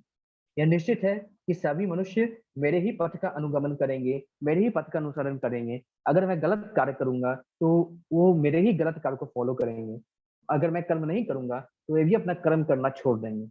इसलिए मैं नियत कर्म करने में ही बरतता हूँ, मैं नियत कर्म करने में ही सावधानी पूर्वक अपना ध्यान लगाता हूँ कि लोग जो मुझे फॉलो करते हैं वे लोग भी मेरी ही तरह कर्मनिष्ठ बने, कर्म अनासक्त हुए कर्म करें, मतलब कि बिना फल की इच्छा के कर्म करें। फिर आगे भगवान बोलते हैं उत्सी देयूरी में लोका न कुर्याम कर्म चेदहम संकरस्य च कर्ता स्यामुपहन्यामि न प्रजा। अब भगवान कृष्ण कहते हैं यदि मैं नियत कर्म न करूं तो ये सारे लोग नष्ट हो जाएं, तब मैं अवांछित जन समुदाय को उत्पन्न करने का कारण हो जाऊंगा और इस तरह संपूर्ण प्राणियों की शांति का विनाशक बनूंगा। भगवान कहते हैं हे अर्जुन, अगर मैं कर्म ना करूं, अनासक्त होकर कर्म ना करूं, तो सभी समुदाय नष्ट हो जाएंगे, क्योंकि कोई कर्म ही नहीं करेगा फिर, क्योंकि सभी लोग मेरे ही कार्यों का अनुसरण करते हैं। तो इस तरीके से मैं वर्ण संकर संतानों के उत्पन्न करने का कारण हो जाऊंगा, और इस तरह सभी प्राणियों की शांति का विनाशक बनूंगा, जो बहुत बड़ा पाप है। फिर आगे भगवान बोलते हैं, सक्तः कर्मणया विद्वांसो यथा कुर्वन्ति भारत कुर्याद विद्वान सत था सक्त चिकीर्षु लोक संग्रहम। भगवान कृष्ण बोलते हैं, हे अर्जुन, जिस प्रकार अज्ञानी जन फल की आसक्ति से कार्य करते हैं, उसी तरह विद्वान जनों को चाहिए कि वे लोगों को उचित पथ पर ले जाने के लिए अनासक्त रहकर कार्य करें। तो यहाँ पे भगवान बोलते हैं, अर्जुन, जिस प्रकार अज्ञानी जन, जो अज्ञान जन होते हैं, अज्ञानी जन, जो लोग मूर्ख होते हैं, वे लोग फल को दृष्टि में रखकर काम करते हैं, उसी तरह विद्वान जनों को चाहिए कि वे लोगों को उचित रास्ता दिखाएं और लोगों से कर्म की आसक्ति को त्यागने के लिए कहें। फिर आगे भगवान बोलते हैं, न बुद्धि भेदम जन्येद ज्ञानम कर्म संगिना जोश ये सर्व कर्माणि विद्वान युक्त समाचरण। अब भगवान कृष्ण बोलते हैं, हे अर्जुन, विद्वान व्यक्ति को चाहिए वह सकाम कर्मों में आसक्त अज्ञानी पुरुषों को कर्म करने से रोके नहीं, ताकि उनके मन विचलित न हो, अपितु भक्ति भाव से कर्म करते हुए वह उन्हें सभी प्रकार के कार्यों में लगाए। भगवान कहते हैं, अर्जुन, अगर कोई व्यक्ति अज्ञानी है, कर्म के फल की इच्छा रखते हुए कोई कर्म कर रहा है, तो आप लोग जो विद्वान लोग हैं, ऐसे लोगों को रोके नहीं, अपितु उनको कहें कि भगवान की भक्ति के साथ ऐसे कर्म तो करो, तो उस कर्म का फल कभी लगेगा नहीं। ठीक है। फिर आगे भगवान कहते हैं, प्रकृते क्रियमाणानि गुणैः कर्माणि सर्वथा अहंकार विमूढ़ात्मा कर्ता हमीति मन्यते। अब भगवान श्लोक नंबर 27 में बोलते हैं, हे अर्जुन, जीवात्मा अहंकार के प्रभाव से मोहग्रस्त होकर अपने आप को समस्त कर्मों का कर्ता मान बैठता है, जबकि वास्तव में वे प्रकृति के तीनों गुणों द्वारा संपन्न किया जाता है। कभी कभी इंसान कर्म करता हुआ, कार्य करता हुआ सोचता है कि सब कुछ मैं ही तो कर रहा हूँ, भगवान थोड़ी आके कर रहे हैं, मैं ही रोज काम करता हूँ, मैं ही रोज पढ़ाई करता हूँ इतना घंटा, मैं ही काम करता हूँ 10-12 घंटा ऑफिस में काम करता हूँ, सब कुछ मैं ही तो कर रहा हूँ, भगवान क्या कर रहा है। तो कभी कभी व्यक्ति अहंकार वह सोचता है कि सब कुछ वही करता है, अपने आप को सब कर्म का कर्ता मान बैठता है, जबकि वास्तव में मनुष्य जो काम करता है प्रकृति के तीनों गुणों के अधीन होकर काम करता है। जैसा मनुष्य का व्यवहार रहता है उसी प्रकार वह कार्य करता है। आगे भगवान कहते हैं, ततत्व वित्तु महाबाहो गुणे कर्म विभागयो गुणा गुणेषु वर्तन्त इति मत्वा न सज्जते। भगवान कृष्ण कहते हैं, हे अर्जुन, हे महाबाहो, भक्ति भाव कर्म तथा सकाम कर्म में भेद को भली भांति जानते हुए जो परम सत्य को जानने वाला है, वह कभी भी अपने आप को इंद्रियों में तथा इंद्र तृप्ति में नहीं लगाता। भगवान कहते हैं, हे अर्जुन, अब जो व्यक्ति सकाम कर्म को जानता है, यानी फल की इच्छा से किया हुआ कर्म, अब भक्ति में कर्म को जानता है, भगवान की भक्ति में किया हुआ कर्म को जो अंतर जानता है, वह परम सत्य को जान सकता है, और वह कभी भी अपने इंद्रियों के वश में नहीं होता, इंद्र तृप्ति के बीच में कभी पड़ता नहीं है, और वो निष्काम कर्म करता हुआ भगवत धाम को जाता है। फिर आगे भगवान कहते हैं श्लोक नंबर 29 में, प्रकृते गुण सम्मूढ़ा सजन्ते गुण कर्मशो तान कृतस्य अनविदो मंदान कृतस्न भिन्न विचालयेत्। भगवान बोलते हैं, हे अर्जुन, माया के गुणों से मोहग्रस्त होने पर अज्ञानी पुरुष पूर्णतया भौतिक कार्यों में संलग्न रहकर उनमें आसक्त हो जाते हैं। यद्यपि उनके ये कार्य उनमें ज्ञान भाव के कारण अधम होते हैं, किंतु ज्ञानी को चाहिए कि उन्हें विचलित न करे। तो भगवान कहते हैं, हे अर्जुन, माया के गुणों से मोहग्रस्त होने पर जो अज्ञानी पुरुष होते हैं पूर्णतः सांसारिक कार्यों में लग जाते हैं, उनमें आसक्त हो जाते हैं। यद्यपि उनके कार्यों में उनके ज्ञान का कमी होता है, किंतु ज्ञानी को चाहिए ऐसे लोगों का मार्गदर्शन करें और ऐसे लोगों को सही रास्ते पे लाएं। फिर आगे भगवान बोलते हैं, मयि सर्वाणि कर्माणि सन्न्यस्याध्यात्म चेतसः निराशी निर्ममो भूत्वा युध्यस्व विगत ज्वरः। भगवान कृष्ण कहते हैं, हे अर्जुन, अपने सारे कार्यों को मुझ में समर्पित करके मेरे पूर्ण ज्ञान में युक्त होकर लाभ की आकांक्षा से रहित, सामित्व के किसी दावे के बिना तथा आलस से रहित होकर युद्ध करो। अब भगवान कृष्ण अर्जुन को आदेश देते हैं, हे अर्जुन, अपने सारे कार्यों को मुझ में समर्पित कर दो और मेरे जो मैं तुम्हें ज्ञान दे रहा हूं उससे युक्त होकर बिना किसी लाभ या हानि की आशंका से रहित, बिना किसी लाभ या हानि की इच्छा से समर्पित, मतलब कि इच्छा न होना, लाभ और हानि की इच्छा न हो, अपने जो तुम युद्ध करोगे वो तुम युद्ध कर रहे हो ऐसा भाव ना हो। युद्ध भगवान की इच्छा से हो रहा है, तुम सिर्फ एक निमित्त मात्र हो। स्वामित्व के किसी भी दावे के बिना और आलस्य को त्याग कर युद्ध करो। भगवान कहते हैं, हे अर्जुन, तुम अपने आप को मुझे समर्पित कर दो और जो मैं तुम्हें ज्ञान दे रहा हूँ उससे युक्त होकर, हर तरह के अहंकार से मुक्त होकर और अपने आप को कर्ता न समझकर और आलस का त्याग कर कर युद्ध प्रारंभ करो। फिर आगे भगवान कहते हैं अर्जुन से, ये मे मतमिदं नित्यं नुतिष्ठन्ति मानवः श्रद्धावन्तो अनुसूयन्तो मुच्यन्ते ते अपि कर्मभिः। अब भगवान कृष्ण कहते हैं, जो व्यक्ति मेरे आदेशों के अनुसार अपना कर्तव्य करते रहते हैं और ईर्ष्या रहित होकर इस उपदेश का श्रद्धापूर्वक पालन करते हैं, वे सकाम कर्मों के बंधन से मुक्त हो जाते हैं। तो भगवान ने जो सकाम कर्म और भक्तिमय कर्म के बारे में बताया है, भगवान कहते हैं जो व्यक्ति मेरे आदेशों के अनुसार अपना कर्तव्य करते हैं और किसी से घृणा नहीं करते, नफरत नहीं करते और बिना नफरत के मेरे उपदेशों को अनुग्रहण करते हैं, श्रद्धापूर्वक पालन करते हैं, वे सकाम कर्मों के बंधन से स्वतः ही मुक्त हो जाते हैं। फिर आगे भगवान कहते हैं, ये त्वेत दभ्य सुयन्तु नानुतिष्ठन्ति मे मतम् सर्वज्ञान विमूढ़ास्ता अनविद्धि नष्टान चेतसः। भगवान श्लोक नंबर 32 में बोलते हैं, किंतु जो ईर्ष्यावश इन उपदेशों की अपेक्षा करते हैं और इनका पालन नहीं करते, उन्हें समस्त ज्ञान से रहित दिग्भ्रमित तथा सिद्धि के प्रयासों से नष्ट भ्रष्ट समझना चाहिए। भगवान कहते हैं, हे अर्जुन, जो ईर्ष्यावश यानी नफरत में होके वे मेरी उपदेशों की अपेक्षा करते हैं, नफरत करके मेरी उपदेशों की अवहेलना करते हैं, उसका पालन नहीं करते, उन्हें समस्त ज्ञान से रहित दिग्भ्रमित तथा सिद्धि के प्रयासों में नष्ट भ्रष्ट समझना चाहिए। मतलब कि ऐसे लोगों को नष्ट और भ्रष्ट समझना चाहिए, ऐसा भगवान कृष्ण कहते हैं। फिर आगे प्रभु कहते हैं, सदृशं चेष्टते स्वस्याः प्रकृते ज्ञानवानपि प्रकृतिं यान्ति भूतानि निग्रह किं करिष्यति। भगवान कृष्ण कहते हैं, हे अर्जुन, ज्ञानी पुरुष भी अपनी प्रकृति के अनुसार कार्य करता है, क्योंकि सभी प्राणी तीनों गुणों से प्राप्त अपनी प्रकृति का ही अनुसरण करते हैं। भला दमन से क्या हो सकता है। भगवान कहते हैं, जो ज्ञानी होते हैं वे भी अपनी प्रकृति के गुणों के अनुसार कार्य करते हैं, क्योंकि सभी मनुष्य उसी के द्वारा भावित रहते हैं। भला उससे कौन रहित हो सकता है प्रकृति के गुणों से।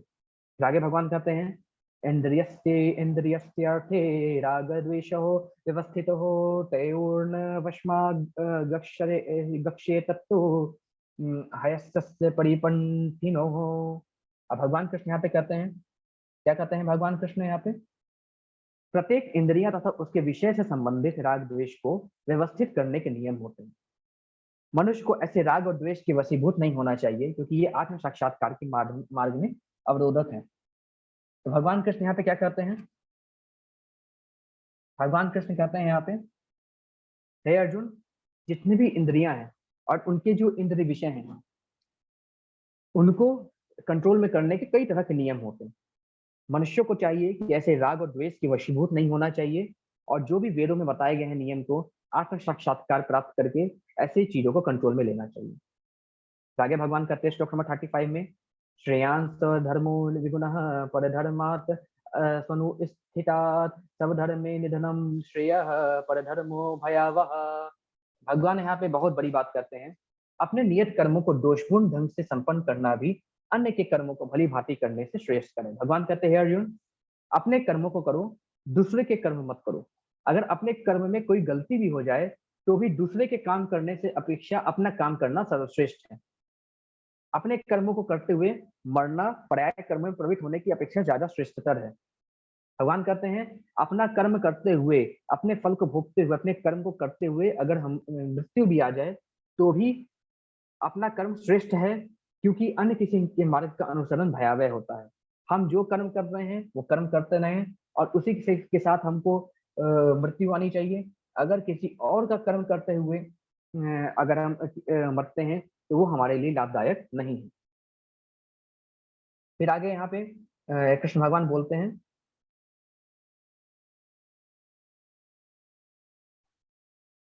अर्जुन उवाचः अथ केन प्रयुक्तो अयं पापं चरति पुरुषः अनिक्षन्नपि वार्ष्णेयः बलादेव नियोजितः। अर्जुन ने कहा, हे वृष्णिवंशी, वृष्णिवंश यानी भगवान कृष्ण, उनका जन्म वृष्णिवंश में हुआ था, इसलिए उनको वृष्णिवंशी कहा जाता है। तो अर्जुन कहते हैं, हे वृष्णिवंशी, मनुष्य न चाहते हुए पाप कर्मों के लिए प्रेरित क्यों होता है? ऐसा लगता है कि उसे बलपूर्वक उसमें लगाया जा रहा है। सबसे इंपॉर्टेंट क्वेश्चन है हम सबका कि मनुष्य जानता है क्या गलत है क्या सही है, लेकिन फिर भी जानबूझ के वो पाप कर बैठता है कभी कभी। ऐसा क्यों होता है? ऐसा लगता है कि वो व्यक्ति को जबरन पाप करने में लगाया जा रहा है। अब देखिए भगवान का क्या उत्तर है। श्री भगवान वाच काम एष क्रोध एष रजो गुणस्य समुद्भवः महाशनो महापापमा विदधेयन्नमिह वैरिणम। भगवान कृष्ण कहते हैं, हे अर्जुन, इसका कारण रजोगुण के संपर्क से उत्पन्न काम है, जो बाद में क्रोध का रूप धारण करता है और जो इस संसार का सर्वभक्षी पापी शत्रु है। भगवान कहते हैं, हे अर्जुन, इसका कारण प्रकृति का दूसरा गुण रजोगुण है। इससे उत्पन्न काम वासना, और जब वो पूर्ण नहीं होता तो क्रोध उत्पन्न होता है, और क्रोध के उत्पन्न होने के कारण फिर मनुष्य पाप कर्म करता है। और ये जो रजोगुण है, ये संसार का सर्वभक्षी पापी शत्रु है, और जो गुस्सा है, क्रोध, वो सबसे बड़ा शत्रु है। इसलिए हमें क्रोध पे भी काबू करना चाहिए। फिर आगे भगवान कहते हैं, धूमेनाव्रियते वहीन यथादर्शो मलेन च यथो अलवेनावृतो गर्भस तथा तेनेदमावृतम। अब भगवान कृष्ण कहते हैं, हे अर्जुन, जिस प्रकार अग्नि धुएं से, दर्पण धूल से अथवा भ्रूण गर्भाशय से आवृत रहता है, उसी प्रकार जीवात्मा इस काम की विभिन्न मात्राओं से आवृत रहती है। भगवान कहते हैं, हे अर्जुन, जिस प्रकार अग्नि धुएं से ढका रहता है, दर्पण कभी कभी धूल से ढकी रहती है, और बच्चा जो गर्भाशय में है, वो भ्रूण जो है बच्चा, वो गर्भाशय से ढका रहता है, इसी प्रकार जीवात्मा इन विभिन्न कामों की मात्राओं से आवृत रहती है और ढकी रहती है। उसे कर्म करना ही पड़ता है। फिर आगे भगवान कहते हैं, आवृतम ज्ञान में तेना ज्ञानिनो नित्य वैरिणः काम रूपेण कौन्तेय दुष्पुरेण नलेन च। अब भगवान श्लोक नंबर 39 में कहते हैं, इस प्रकार ज्ञानमय जीवात्मा की शुद्ध चेतना उसके काम रूपी नित्य शत्रु से ढकी रहती है, जो कभी भी पुष्ट नहीं होता और अग्नि के समान जलता रहता है। भगवान कहते हैं, हे अर्जुन, इस प्रकार ज्ञानमय जीवात्मा की जो शुद्ध चेतना है, वो काम रूपी नित्य शत्रु से ढकी रहती है।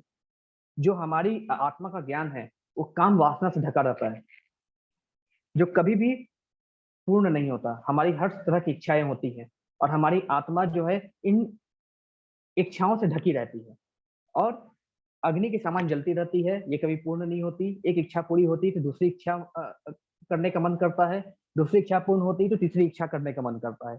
तो भगवान कहते हैं कि ये एक जलती हुई अग्नि के समान है, जो कभी बुझती नहीं है, और ये हमारे आत्मज्ञान को ढक कर रखती है। फिर आगे भगवान कहते हैं श्लोक नंबर 40 में, इंद्रियाणि मनोबुद्धिरस्याधिष्ठान मुच्यते एते विमोह यत ये स ज्ञानमावृत्य देहिनम। अब भगवान कृष्ण कहते हैं, हे अर्जुन, इंद्रिय, मन और बुद्धि इस काम के निवास स्थान है। ये काम वासना 3 जगह रहती है। हमारी इंद्रियों में, यानी 5 आंख कान मुंह, आंख कान जीवा त्वचा और नाक, इसमें रहती है हमारी काम वासना। हमारे मन में काम वासना रहती है और हमारी बुद्धि में रहती है। ये 3 जगह है काम वासना का स्थान। इसके द्वारा यह काम जीवात्मा के वास्तविक ज्ञान को ढककर उसे मोहित कर देती है। भगवान कहते हैं, अर्जुन, काम वासना जो है हमारी इंद्रियों पे पर्दा डाल देती है, हमारे मन पे पर्दा डाल देती है, हमारी बुद्धि पे पर्दा डाल देती है, हमारे ज्ञान को ढक लेती है, और काम वासना से हमें ओतप्रोत कर देती है। हमें क्या सही है क्या गलत है ये भी नहीं दिख पाता। फिर आगे भगवान कहते हैं श्लोक नंबर 41 में, तस्मा तत्व इंद्रियाण यादव नियम्य भरतर्षभ पापमानं प्रजहि हैनम ज्ञान विज्ञान नाशनम। भगवान कृष्ण कहते हैं, हे अर्जुन, हे भरतवंशी, मैं श्रेष्ठ अर्जुन, इसलिए प्रारंभ से ही इंद्रियों को वश में करके इस पाप का महान प्रतीक काम का दमन करो और ज्ञान तथा आत्म साक्षात्कार के इस विनाशकर्ता का वध करो। भगवान कहते हैं, इसलिए अर्जुन, भगवान की भक्ति करने से पहले तुम्हें प्रारंभ में ही अपने इंद्रियों को कंट्रोल करना पड़ेगा, क्योंकि इंद्रियों को काम वासना ढक के रखती है, उसे प्रभावित करके रखती है। इसलिए प्रारंभ में ही इंद्रियों को वश में करो, और काम वासना पाप का मूल स्रोत है, source of the all since, पाप का सोर्स है। इसको दमन करो और ज्ञान तथा आत्म साक्षात्कार को प्राप्त करो, और ज्ञान और आत्म साक्षात्कार का जो विनाश करता है इसका वध करो। यानी ज्ञान और आत्म साक्षात्कार के रास्ते में जो काम वासना आती है, इंद्रियों को कंट्रोल में करके इस काम वासना को खत्म करो। फिर आगे भगवान बोलते हैं इंद्रियाणि पराण्याहुररिन्द्रिये भयः परम मनः मनस्तु परा बुद्धिर्यो बुद्धे परतस्तु सह। अब भगवान कृष्ण बोलते हैं कर्मेंद्रियां जड़ पदार्थ की अपेक्षा श्रेष्ठ है, मन इंद्रियों से बढ़कर है, बुद्धि मन से भी उच्च है और वह बुद्धि से भी बढ़कर है। भगवान कहते हैं अर्जुन, ये हमारी कर्मेंद्रियां हैं, उस जड़ पदार्थ की मतलब कि जो रुका हुआ नॉन लिविंग थिंग है उसके अपेक्षा कई ज्यादा श्रेष्ठ हमारी कर्मेंद्रियां हैं। मन इंद्रियों से भी बढ़कर है, हमारा मन जो है इंद्रियों से भी ज्यादा चंचल है, बुद्धि मन से भी बड़ी है और वह आत्मा यानी बुद्धि से भी बढ़कर है। ऐसा भगवान कृष्ण यहाँ पे कहते हैं। फिर आगे प्रभु कहते हैं, जैसे यहाँ पे भगवान कहते हैं कि ये क्या है, हमारी आत्मा।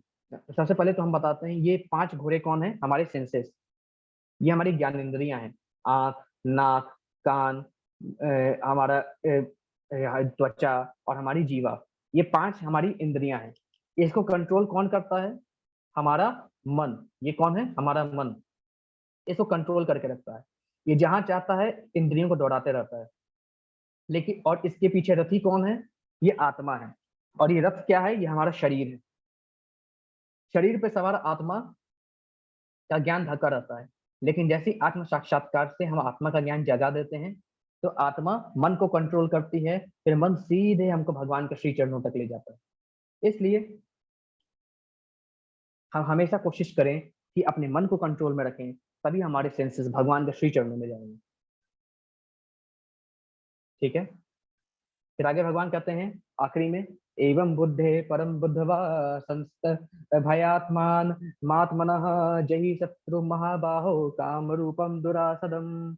अब भगवान कृष्ण कहते हैं इस प्रकार हे महाबाहो अर्जुन, अपने आप को भौतिक इंद्रियों, मन तथा बुद्धि से परे जानकर और मन को सावधान आध्यात्मिक बुद्धि में भगवान कृष्ण की चरणों में स्थिर करके आध्यात्मिक शक्ति द्वारा इस काम रूपी दुर्जय शत्रु को जीतो। भगवान कहते हैं हे अर्जुन, इस प्रकार अपने भौतिक इंद्रियों को वश में करो, अपने इंद्रियों को, मन को, बुद्धि को वश में करो, उससे परे इसको जानो और मन को मेरी चरणों में लगाकर आध्यात्मिक शक्ति द्वारा इस काम रूपी दुर्जय शत्रु को जीतो। ऐसा भगवान कृष्ण यहाँ पे कहते हैं। ठीक है। अब हम सबको क्या करना चाहिए कि जब ये माला जाप करते हैं, ये तो आज चैप्टर समाप्त हुआ, अब थोड़ा माला जाप के कुछ नियम आपको बताते हैं।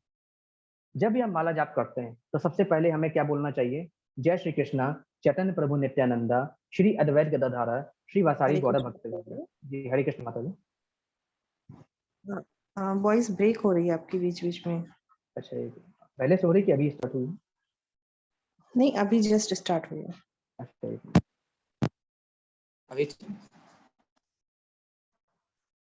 अभी प्रॉपर आ रही माता जी आवाज? जी प्रभु, अब आ रही है। तो अब हम यहाँ थोड़ा सा माला के नियम जानेंगे, किस प्रकार से हम माला कर सकते हैं। तो अभी हम एक वीडियो देखेंगे, ठीक है? तो सभी लोग उस वीडियो को देखेंगे, यहाँ पे माला कैसे करनी है प्रॉपर तरीके से बताया गया है।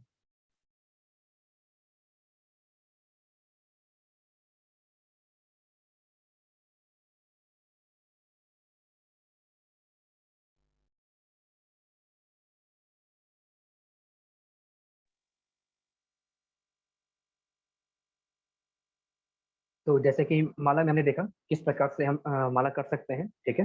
तो सबसे पहले हमें बोला है जय श्री कृष्णा चैतन्य प्रभु नित्यानंदा श्री अद्वैत गदाधारा श्री वासारी गौरव भक्त वृंदा, और उसके बाद हरे कृष्ण महामंत्र बोलना है, हरे कृष्णा कृष्ण कृष्ण हरे हरे, हरे राम राम राम हरे हरे। ये माला जप में हमें बोलना है, ठीक है?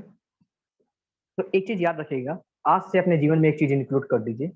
सभी लोग, जो लोग अभी यहाँ लाइव हैं या जो लोग यूट्यूब पे देख रहे हैं, तो अपने जीवन में एक चीज इंक्लूड अवश्य कीजिए कि कम से कम दिन भर में एक माला जप अवश्य कीजिए।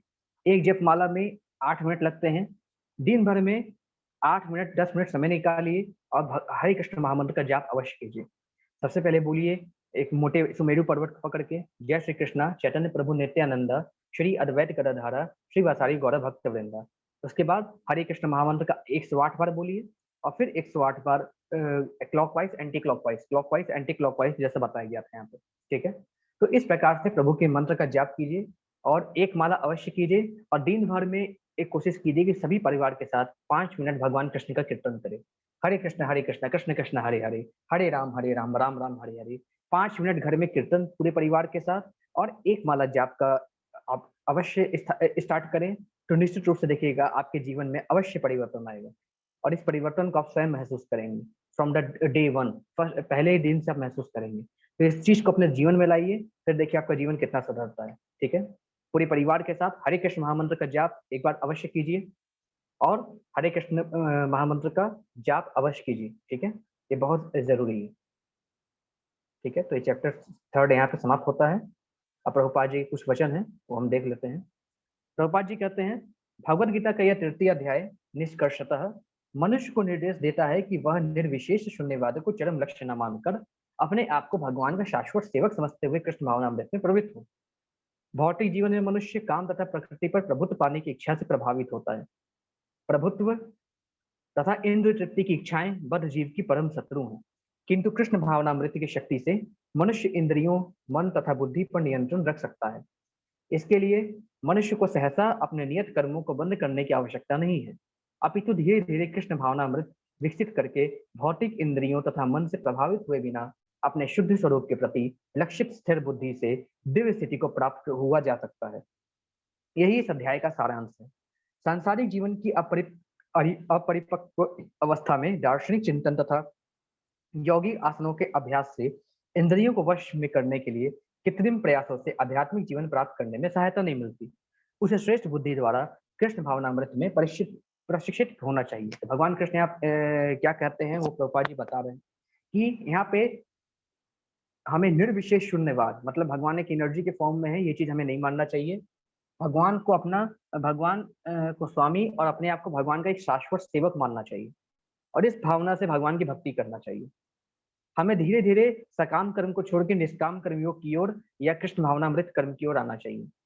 सहसा ये नहीं होता, एक बार में नहीं होगा, धीरे धीरे प्रैक्टिस से सारी चीजें होंगी।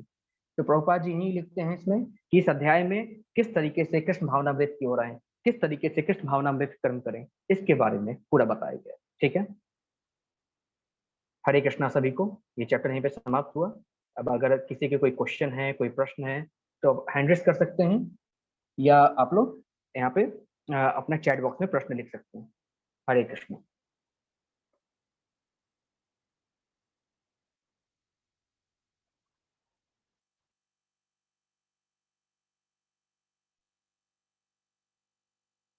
जो लोग भी आप प्रश्न पूछना चाहें हैंड रेज कर सकते हैं या आप लोग चैट बॉक्स में प्रश्न पूछ सकते हैं। हरे कृष्ण पुलकित प्रभु जी।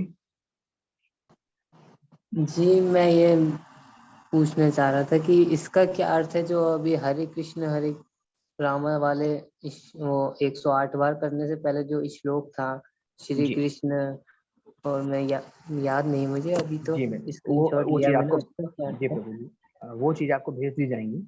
वो एक्चुअली क्या है, प्रभुपाद प्रणाम मंत्र है। भगवान जो चैतन्य प्रभु महाप्रभु, नित्यानंद महाप्रभु है ना, जो 5 लोग 500 साल पहले उन्होंने धरती पर अवतार लिए थे भगवान, तो उन्हीं को हम स्मरण करते हैं। तो बोलते हैं हम जय श्री कृष्णा चैतन्य प्रभु नित्यानंद श्री अद्वैत गदाधर श्री वासारी गौर भक्त वृंद। और उसके बाद जब एक बार बोल लेते हैं, उसके बाद 108 बार हम हरे कृष्ण महामंत्र बोलते हैं। 108 बार एक माला जाप हो गया। फिर उसके बाद यही चीज बोलते हैं हम, जो सुमेरु पर्वत रहता है, अभी बताया गया वीडियो में ना, जो सुमेरु पर्वत रहता है उसको पकड़ के फिर बोलते हैं जय श्री कृष्णा चैतन्य प्रभु नित्यानंद श्री अद्वैत गदाधर श्री वासारी गौर भक्त वृंद। फिर 108 बार हरे कृष्ण महामंत्र का जाप करते हैं। तो ये सारी चीजें चलते रहती हैं रेगुलर।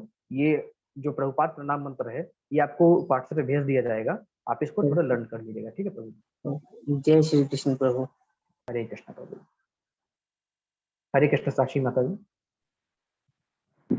प्रभु जी आपसे ये सवाल था कि जो हम आपने जो बोला है कि कर्म योग होता है, हाँ जो जी, भगवान के पास जाने का होता है, और जो हम कर्म करते हैं, चाहे वो हम अच्छे कर्म करें चाहे हम वो बुरे कर्म करें, जी ठीक है, उससे ही हम मतलब जो हम काम करते हैं अच्छे कर्म या बुरे कर्म, वो हमारे भगवान जी के बिना नहीं होते, वो हमसे भगवान जी कहीं ना कहीं कराते हैं। पर हाँ फिर जी, हम जो बुरे कर्म करते हैं उसमें भगवान जी हमें मतलब भगवान जी तो ये नहीं कहते कि तुम बुरे कर्म करो। जो आपने बोला ना कि प्रकृति के 3 वो होते हैं, वो गुण होते हैं जी। हाँ जी, प्रकृति के जो 3 गुण होते हैं, वो 3 गुण कौन से थे एक बार ये बताना। सत्वगुण, रजोगुण और तमोगुण। हाँ जी, तो ये 3 गुण है, इनका मैं अर्थ जानना चाहती हूँ प्रभु आपसे कि इन तीनों गुण में कौन-कौन से गुण आते हैं, मतलब क्या होता है ठीक इन है, ठीक गुणों है। का?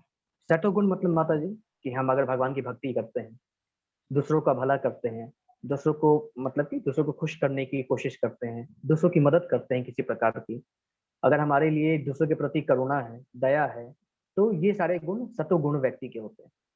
रजस हो गया आपका माता जी, अगर हम हमेशा बात-बात में गुस्सा करते हैं, हमारा भोजन का खान-पान सही नहीं होता, हम बाहर का खाना ज़्यादा खाते हैं, तीखा भोजन ज़्यादा पसंद करते हैं, गुस्सा ज़्यादा करते हैं, थोड़ा कामी होते हैं, इस तरह के लोग आपके आते हैं रजस्य गुण में, जिसको रजगुण कहते हैं। तीसरा होता है तमस्य गुण। ये गुण क्या होता है कि जो लोग मांसाहारी होते हैं, जो लोग आलसी होते हैं, जो लोग हर टाइप का नशा करते हैं, तो वे लोग सभी लोग इस तमस्य गुण में आते हैं। जी माता जी। जी।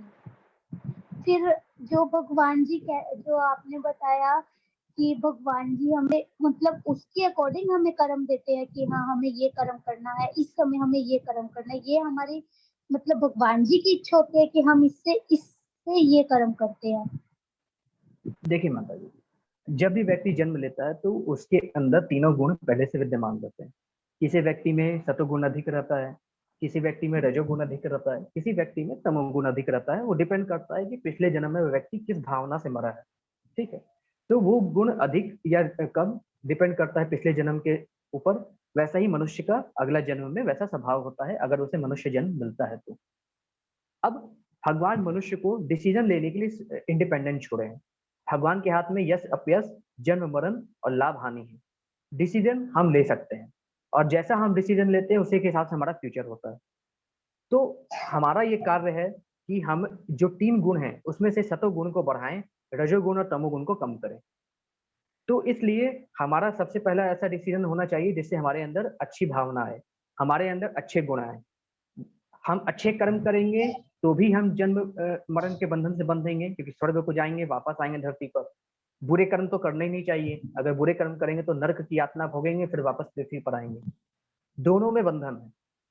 लेकिन भगवान कृष्ण को याद करके अगर हम अच्छे कर्म करते हैं, ऐसा नहीं कि भगवान कृष्ण को याद करके हम बुरे कर्म करते हैं, नहीं, अच्छे कर्म करिए, लेकिन भगवान कृष्ण को याद करके अगर आप अच्छे कर्म करते हैं तो वह कर्म का बंधन नहीं होता है। जैसे निष्काम कर्म योग में कर्म के फल को त्याग देते हैं तो कर्म का बंधन नहीं होता, वैसे अगर कोई व्यक्ति कर्म के फल को नहीं त्याग पाता है तो भगवान कृष्ण को स्मरण करके कर्म करे, भगवान कृष्ण को खुश करने के लिए काम करे। अगर ऐसा काम हम करते हैं तो उस कर्म का बंधन नहीं बनता और अंत में हम भगवान के धाम अवश्य जाते हैं। ठीक माता जी, तो गुण जो हमारे होते हैं वो बचपन से अलग अलग होते हैं सभी में, लेकिन सबका एक लक्ष्य होता है कि सत्व गुण को अधिक करें, रजोगुण और तमोगुण को कम करें, और ये सिर्फ भगवान की भक्ति से हो सकती है। तो भगवान हमें अलग अलग समय मौका देते रहते हैं कि अब हमारे ऊपर निर्भर करता है हम डिसीजन लेके अपने अंदर भगवान की भक्ति बढ़ा के और सत्व गुण को बढ़ाएं। इसलिए भगवान ने हमें इंडिपेंडेंट छोड़ा है डिसीजन लेने के लिए। जी माता जी। जी, और एक सवाल आखिरी और है आपसे जी कि जो हम आपने बोला, जो आपने हमें बताया है भगवान जी के श्रीमद् भागवत गीता के द्वारा जी कि जब हम भगवान जी को भोग अर्पण करते हैं और उसी बिल्कुल। भोग को हम मतलब फिर हम उसको प्रसाद के रूप में स्वीकार करते हैं या भोग करते हैं अपने आप में, जी तो वो जो हमारा जो ये सर्कल सा होता है, हाँ इसको जी। हम मतलब वो कैसे करना चाहे, मतलब जैसे अब कहीं तो आजकल जो दुनिया है ठाकुर जी ले आती है और ठाकुर जी को भोग लगाती है, वो करती है, ठीक है, पर लेकिन उनका भी एक नित्य कर्म होना चाहिए कि कहीं होते हैं कि बेड पे ठाकुर जी को लगा रखते हैं, और आजकल तो आप देख रहे हो कि वीडियोस बनाना, रील्स बनाना, ठाकुर जी को कहीं भी उठा के लेके जाना, किसी भी शुद्धिकरण नहीं रही, कुछ नहीं रही। तो बिल्कुल बिल्कुल। इन हाँ जी, मतलब मेरे को ये मैं ठाकुर जी को अपने घर लेके आऊं, पर उनको वो मतलब मतलब मैंने शायद ये गलत वर्ड यूज किया, मतलब मैं अपने मंदिर में उन्हें स्थान दूं या अपने मन में स्थान तो दे दूं कि उन्हें भोग लगाऊं क्या वो करूं, पर लेकिन मैं उनको कहीं ले जा रही हूँ, वो पाप का भागी नहीं बनना चाहती। मेरा आपको कहने का मतलब ये है, मैं वो पाप का भागी नहीं बनना चाहती, क्योंकि हम जो इंसान है ना जी, जो हम कर्म अच्छे कर्म की बजाय हम पाप ज्यादा कर बैठते हैं बिल्कुल सही कि बात है। क्योंकि हमें शुद्धिकरण का मतलब भी नहीं पता कि इसे शुद्धिकरण कहते किसे है। जी तो इस अवस्था में हम भगवान जी को जो भोग है वो अर्पित कैसे करें और फिर हम उसका प्रसाद कैसे ग्रहण करें, मैं ये आपसे जानना चाहती हूँ। देखिए माता जी, सबसे पहली बात है कि जब भी हम ठाकुर जी को लाते हैं तो सबसे पहले विद्वानों पंडितों से उनकी प्राण प्रतिष्ठा करानी चाहिए, ठीक है, जिससे हम उनको स्थापित करते हैं। ठीक, भगवान का स्थान शुद्ध होना चाहिए, मतलब जहां भी हम उनको स्थापित करते हैं ऐसा नहीं कि हम उनको अगर लेके घूमते रहें, ऐसी बात नहीं। जो आजकल आप जैसे बोल रहे हैं कि लोग वीडियो बनाते हैं, ये एकदम पूर्णतः गलत है। ऐसा चीज हमें बिल्कुल नहीं करना चाहिए। और ऐसा करना, क्योंकि हम प्राण प्रतिष्ठित भगवान को करते हैं तो भगवान का एक प्लेस होता है, एक जगह होता है जहाँ पे भगवान विराजते हैं। हम ऐसे ही, क्योंकि हम अनेकों प्रकार के कार्य करते हैं, अनेकों प्रकार के कर्म करते हैं, हमेशा हम शुद्ध नहीं रहते, क्योंकि भगवान के पास हमें शुद्ध अवस्था में ही पूर्णतः जाना होता है। तो इस प्रकार की चीजें नहीं करनी चाहिए। अब ऐसे लोग जो करते हैं वो ऑब्वियसली बात है, वीडियो बनाने के लिए या पॉपुलैरिटी पाने के लिए ये सारी चीजें करते हैं, या उनको ज्ञान नहीं होता इस चीज का। ये चीजें नहीं करनी चाहिए, ये पूर्णतः गलत है। दूसरी चीज माता जी, कि भगवान को भोग कैसे अर्पण करें। भगवान को हम जैसे, जब हमारा भोजन का टाइम होता है उसी टाइम भगवान को भी भोजन अर्पण करना चाहिए। भगवान का भोजन कैसा होना चाहिए? भगवान का भोजन सात्विक होना चाहिए। सात्विक मतलब पेड़ पौधों से आया हुआ भोजन, जिसमें लहसुन प्याज भी नहीं पड़ता। पेड़ पौधों में भी जान होती है, वैसे तो हमें ना तो वेजिटेरियन खाना चाहिए ना नॉन वेजिटेरियन खाना चाहिए। और भगवान को वेजिटेरियन भोजन अर्पण करना चाहिए।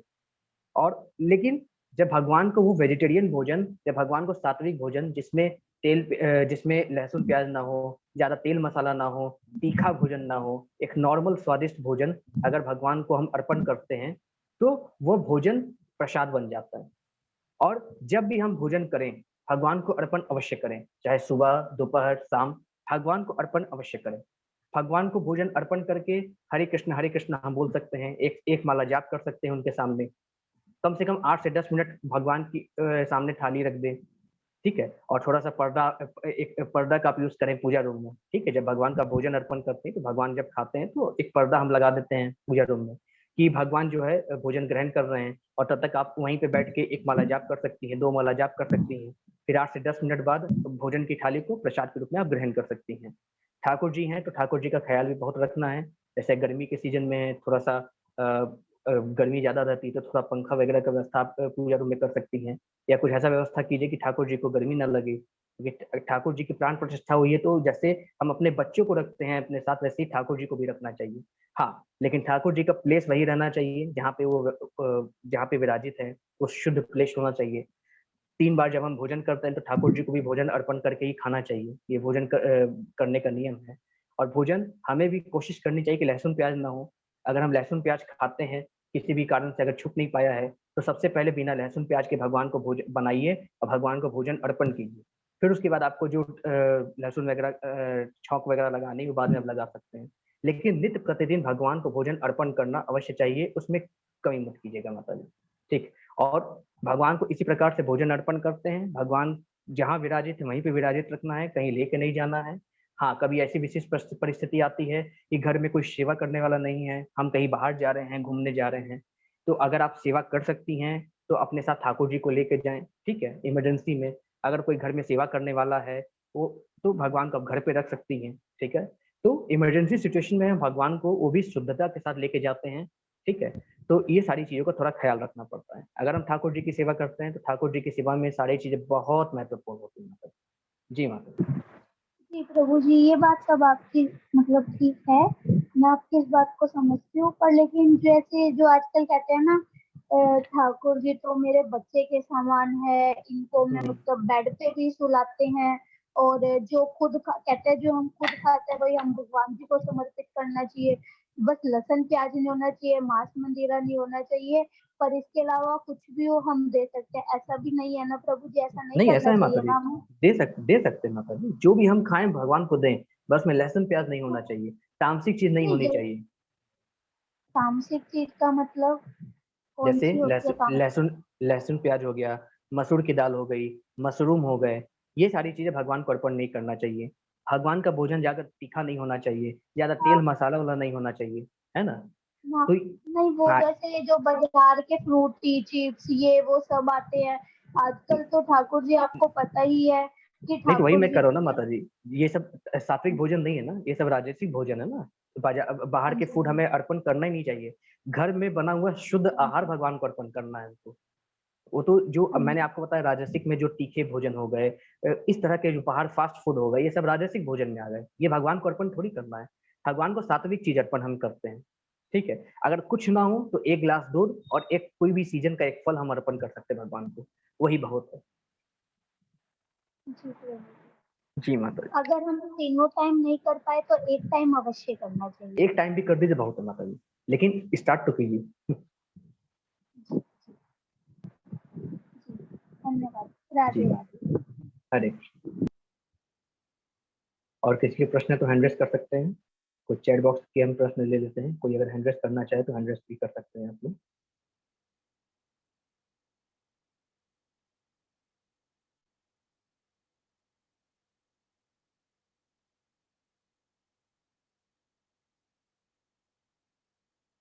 हरे कृष्ण पुलकेश प्रभु जी। जी मेरा सवाल ये था, जैसे सकाम कर्म से निष्काम कर्म की ओर हमें जाना चाहिए, ऐसा जी मतलब ये बीच में था। तो सकाम कर्म जैसे जैसे नॉर्मल आज की लाइफ स्टाइल में सकाम कर्म क्या कहलाएंगे, प्रभु जो जी, भी हम अगर कर हम रहे हैं? फल की इच्छा से किसी कर्म को करते हैं उसे सकाम कर्म करते हैं। कोई भी काम करें तो- अगर उसमें हमारा रिजल्ट अगर इंक्लूड है तो हम अच्छा, रिजल्ट को ध्यान में रख के कोई काम कर रहे हैं। अगर हम दान देते हैं तो हम ये सोचते हैं कि हम 10,000 का दान देंगे तो भगवान हमको 1 लाख का अवश्य देंगे, 1 लाख का फायदा अवश्य कराएंगे। अगर हम कोई किसी की मदद करते हैं तो इससे मेरा भी भला होगा। रिजल्ट ओरिएंटेड जब हम कोई काम करते हैं वो सकाम कर्म में आता है। और यही अच्छा। अगर भगवान को याद करके कोई काम करते हैं, भगवान के लिए कोई काम करते हैं, तो वो निष्काम कर्म बन जाता है।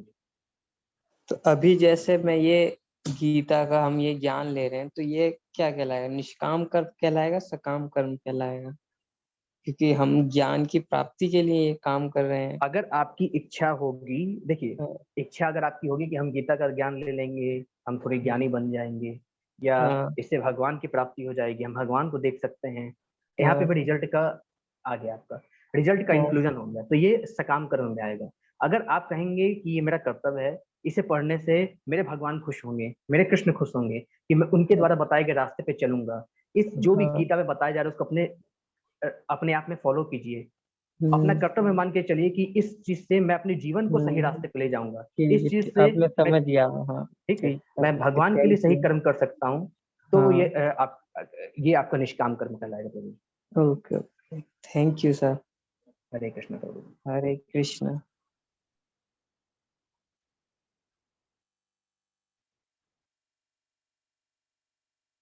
शशांक प्रभु जी का प्रश्न है, मनुष्य योनि के कष्ट के बारे में बता रहे थे। अच्छा, हाँ, कष्ट के बारे में बता रहे थे प्रभु जी।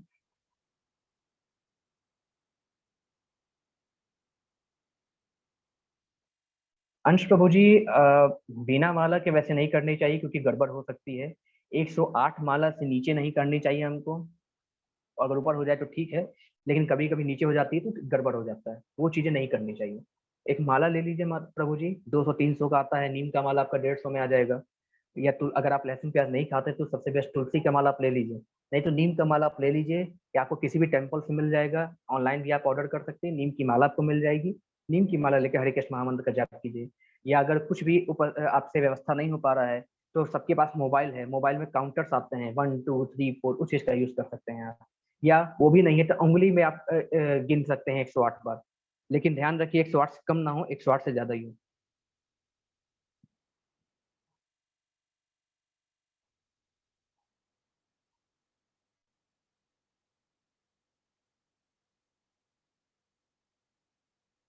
हमारा ये, अगर कोई गुरु पहले से है, सबसे पहले तो ये बात है कि गुरु किस परंपरा से है।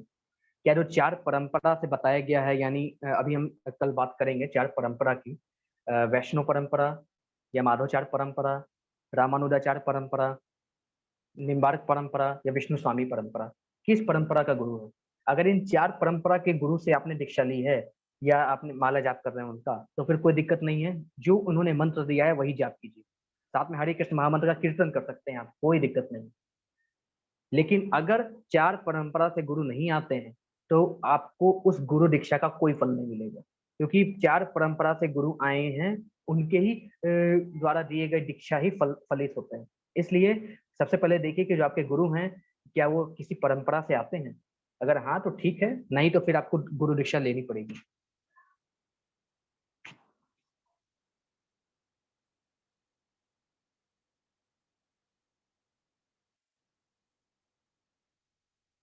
और कोई प्रश्न पूछना है तो आप लोग पूछ सकते हैं। कोई हैंड रेज कर सकता है अगर प्रश्न पूछना चाहे तो, या चैट बॉक्स में लिख सकते हैं। अगर कोई प्रश्न हो तो पूछ सकते हैं।